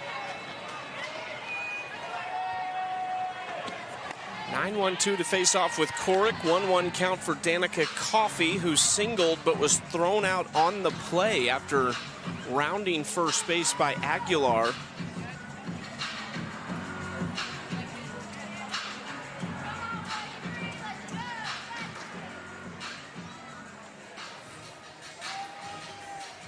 Conversation here with Palacios and Jaquish. Jaquish trying to get something. Yeah, I think she's getting a new pitch comm. May have gone dead or just having some issues with it. See it right there on her glove.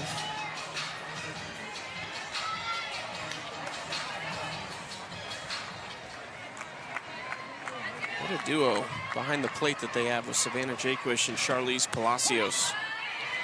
I love options.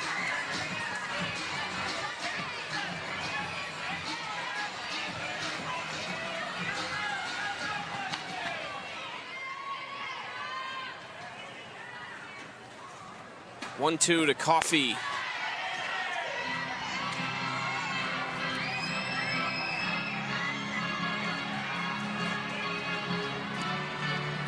Volts have been up and down offensively.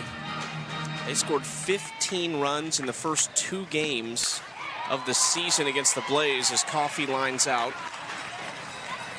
They proceeded to score just 7 runs in their next 4 games, with 5 of those runs coming in a single game against the Bandits. And then this week, right back to business against the Blaze. They hit .321 across 2 games. And then again, struggling in this series. It has just been a little bit of a roller coaster offensively for them.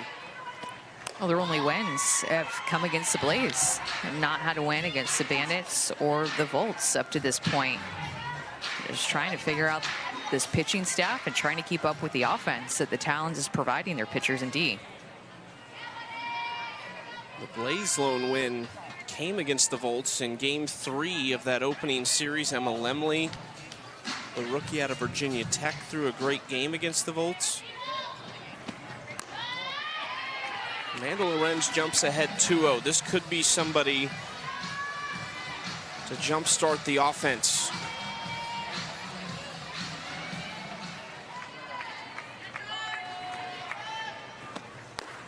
(3-0). I'm sure this 3rd time through the order, too, the coaches could be paying attention to the approaches and at-bats off of Coric. Seeing if they need to make a move or they get a go-to. Seems like there's been a few different faces in the bullpen for the Talons that we've seen. Megan Framo being one of those faces that we've seen down there in right field. Based on what you've seen from Coric today as a hitter, how would you have changed your approach this 2nd and 3rd time at the plate? She's just been painting corners. It's been tough to barrel her up because she's thrown both sides of the plate so well. And even getting that pitch called for a strike, too, she's excited about. Amanda Lorenz not happy. It's a little bit too far off the plate, but when Coric is getting a call like that, she is tough to hit because she can split the plate pretty evenly. Off speed, Lorenz walks to give them a 1-out base runner. Let's check in with Savannah Collins. Well, we've mentioned those degrees that Georgina Coric has: a bachelor's degree in marine biology, a master's in global sustainability. And I wanted to know, George, if you weren't out here on a softball field, what would you be doing? And she told me that she would probably be a conservationist, particularly a researcher on the ocean. She has her scuba diving certification. So if she wasn't here in Norman pitching today, she'd probably be somewhere off the coast of Australia studying the Great Barrier Reef and how the ocean affects our life and health. But for now, she's continuing to study and research these batters she faces. She's done tons of deep sea dives, scuba diving. She actually talked to me last summer about the breathing that kind of requires and how that's helped her in the circle. Ahead of Sierra Romero 0-2, looking for a big out number 2 here in the 6th inning.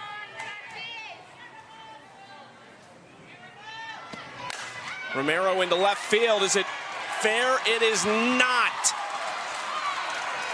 It is not fair. I don't think they know it yet. That was called a foul ball, but I don't think Sierra or Amanda Lorenz are aware of that yet. Sierra had one down the right side yesterday that perfectly painted the right field line. I saw dirt fly up. I don't know if I saw chalk fly up. It's a great call. And that's a home plate umpire calling that. How do you see that? That is so tough to see. What a great call. With Sinicki standing in the line of sight, really. Wow. He's 170, 160 feet away from that hit. And remember, you cannot challenge a ball that is called foul. So you can't do a replay review there, even if Kelly Crutchman wanted to, because it was called foul on the field. You can't have the umpires look at it. That's an incredible call.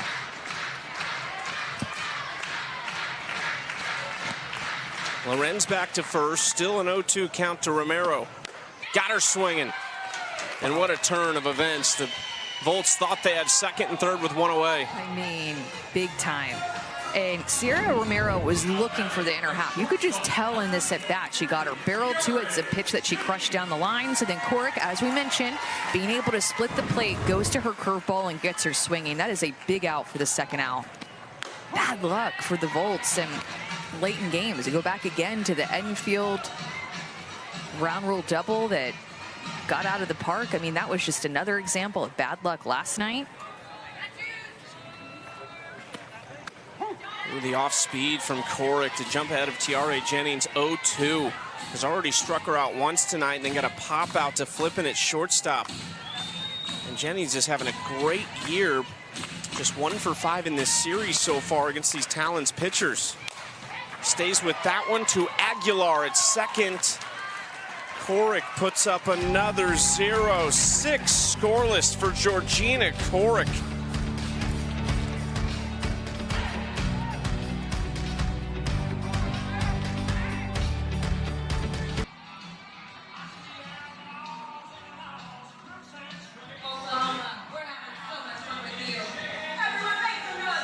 Four 4-0 Talons over the Volts. 6 scoreless for Georgina Corrick. She got her insurance in the top of the 5th with 3 runs.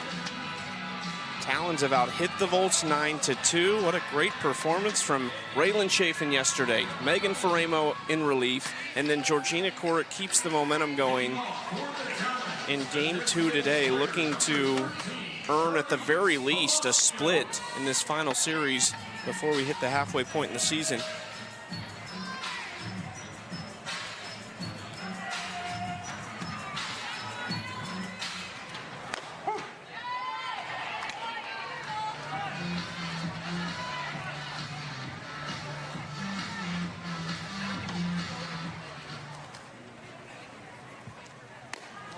To Palacios outside.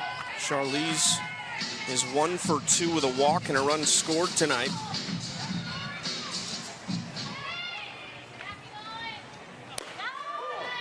And goes down looking at strike 3 from Gottschall. Peyton's second strikeout. A lot of looking strikeouts in this game, I think, because of a slightly wider zone. So you saw, I think Georgina Corrick has 5 of 7 strikeouts or looking strikeouts. Both of Peyton Gottschall's have been looking strikeouts as well. Inside corner to Flippen for strike 1.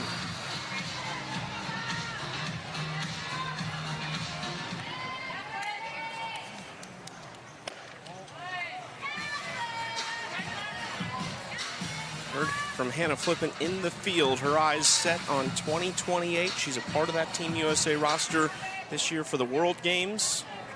I would not bet against her that she's going to make that team for the Olympics that will be played in Oklahoma City just down the road. Flippen left side. Jennings makes the catch. 2 outs.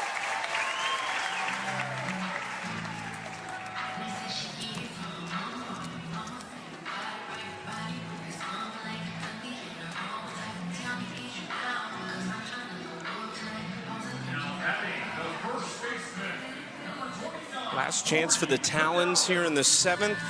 Tori Vidales at the plate. Up and in, ball 1.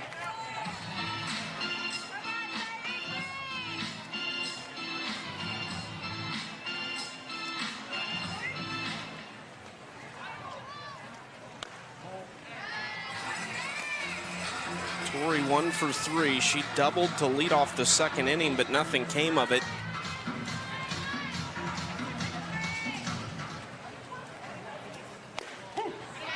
Take strike 1 on the inside corner. She was a 2-time All-American at Texas A&M, finished her career there in 2018. Has long awaited another Aggie on the field. She's got one in the booth with you, of course, but Emily Kennedy joins her on the field this year. They faced off twice.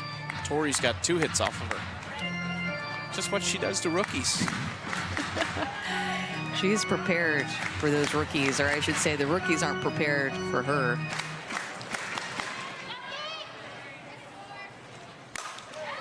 Into right center field, Piancastel gives it a look, and it's off the wall. Tori looking for her 2nd double of the night. She had a really good BP out on the field, too, and we were watching her swing. She was just timing up everything. This is an off-speed curveball that she just, it looks like she's expecting something off-speed and away, and she just takes it the opposite way. That's something that the Talons have done so well today, is outside pitches that are off-speed, deep into the count. They've driven it to the opposite side of the field.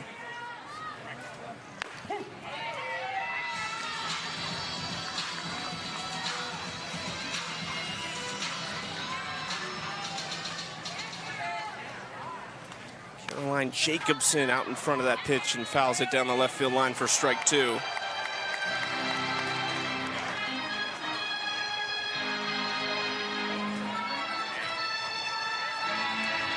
And look at, too, the Talons just finding different ways to win. Leading the league with home runs, but I haven't seen one leave the ballpark in the past couple of days, so the Volts have done a good job of keeping them in the ballpark, but they just continue to find different ways to win. Ground ball scooped up by Jennings, and that'll do it for the top of the 7th. One last chance for the Volts. Garcia, Mulipola, Piancastel coming up.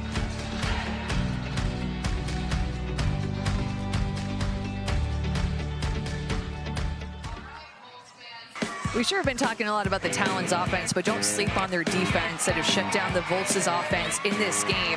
Danica Coffey had a single. Aguilar makes the throw to get her out to shut down any momentum. And then this double play that they turned when Cork was in a bases-loaded jam got them out of the inning. So the Volts have tried to gain some momentum, but coming into this series, Coach Jacobsen said our job is to shut down the Volts' momentum, and we have seen that on defense with Raylan Chafin in the circle, Megan Faremo in the circle, and now Georgina Korick with the defense stepping up, making plays, big-time plays behind them.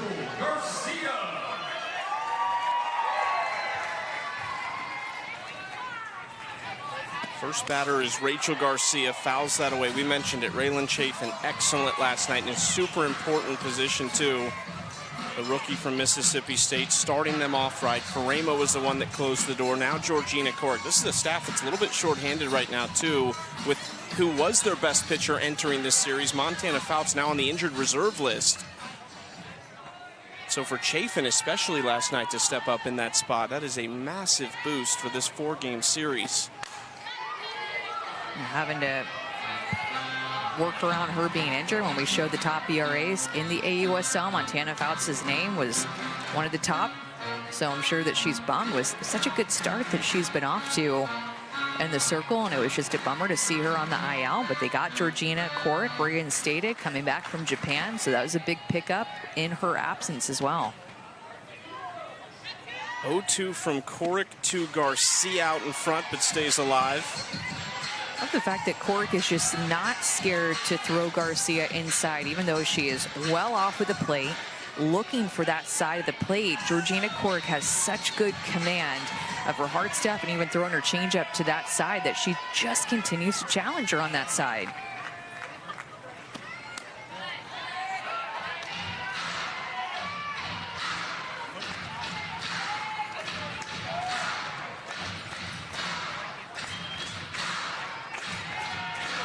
Corrick saw the minimum through 4 innings. Garcia again down the left side. Continuing to work her on that side of the plate. We talked about how she slightly steps open toward third base to make room to get her barrel to inside pitches. And I mean, when she connects, she just has so much power, even on a ground ball or a foul ball that you're seeing. Tons of power. See if Corrick can find a different way to get her out on something other than the inside corner. She has to be able to find the outside part.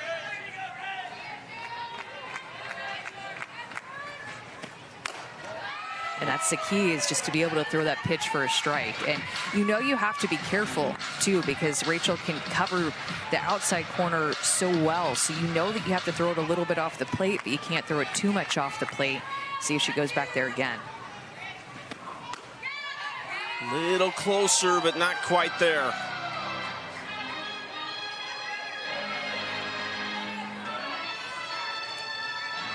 (3-2). Garcia trying to give the Volts a little boost. Ground ball over Corrick. Flippen couldn't handle it. And Garcia was moving down the line.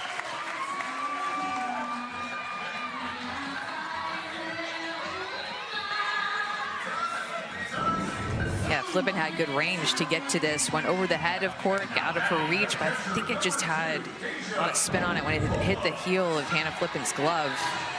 Go down as an infield single for Rachel Garcia.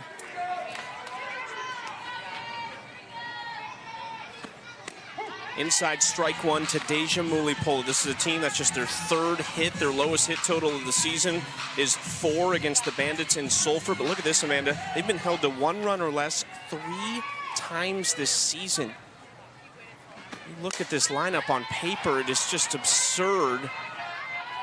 Allchin makes the play in left field, and there's 1 out. Well, that's just in 9 games. It's not like we've had a 20-game season up to this point. We've only played 9 games, and this is a Volts lineup that, you said it, up and down, kind of a bit of a roller coaster, can score runs in bunches, and have the lineup to do it, just trying to put things together and trying to put all facets of the game together at one time.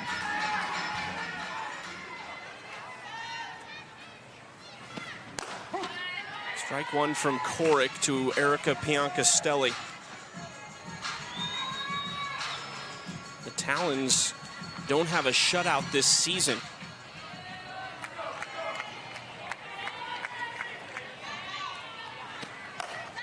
I mean, think about, Chucky, how well the Talons are playing, and think about who's not even on the field that's on their roster today. Bri Ellis, Montana Fouts, Maya Brady. In the dugout, they're not playing. A couple aren't officially on the roster at this point. Maya Brady's not, and Montana Fouts because of the IL. Throwing Sydney Romero to that too, on the IL as well. And Sydney Romero, right, she just got injured. Feels like she's still playing. She was wearing her uniform last night before the game to catch the first pitch from Patty Gasso, but another one on the IL, and they're still finding ways to win games. Piancastel didn't get all of it. Allchin again staying busy in left field. 2 outs.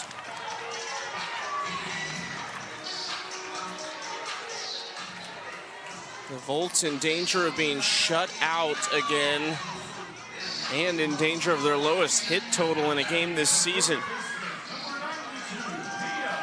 Mia Scott hoping to keep things going.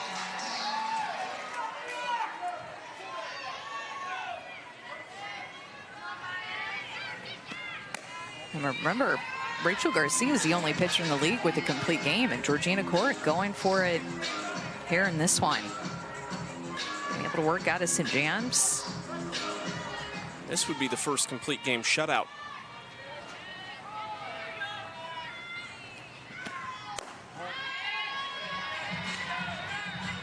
I say some jams, but really there was just the one in the 5th inning with the bases loaded, and they rolled a double play. But beyond that, there's just been 1 base runner on in the 6th, and then 1 base runner on in the 7th. You remember last inning, that Sierra Romero ball after Amanda Lorenz got on with just 1 out. Sierra Romero hit that ball into the corner, was standing on second base. They thought they had 2nd and 3rd with just 1 out. A great chance to score some runs, and instead that ball just foul. Scott takes strike one, 3-1 count.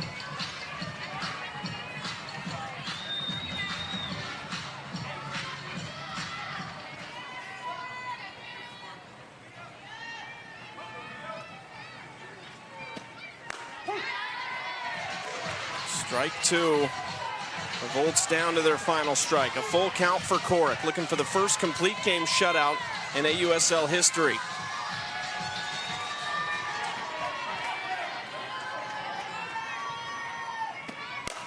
Popped up, playable, Flippen over, and Flippen makes the catch!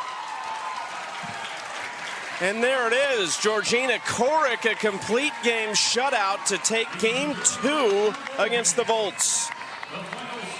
It's the best part about this first inaugural season of the AUSL is that you get to see all of the first, all the milestones go down as Hannah Flippen tracked down this ball. Allchin probably should have called her off for this one, but Hannah Flippen, she said she likes to get dirty.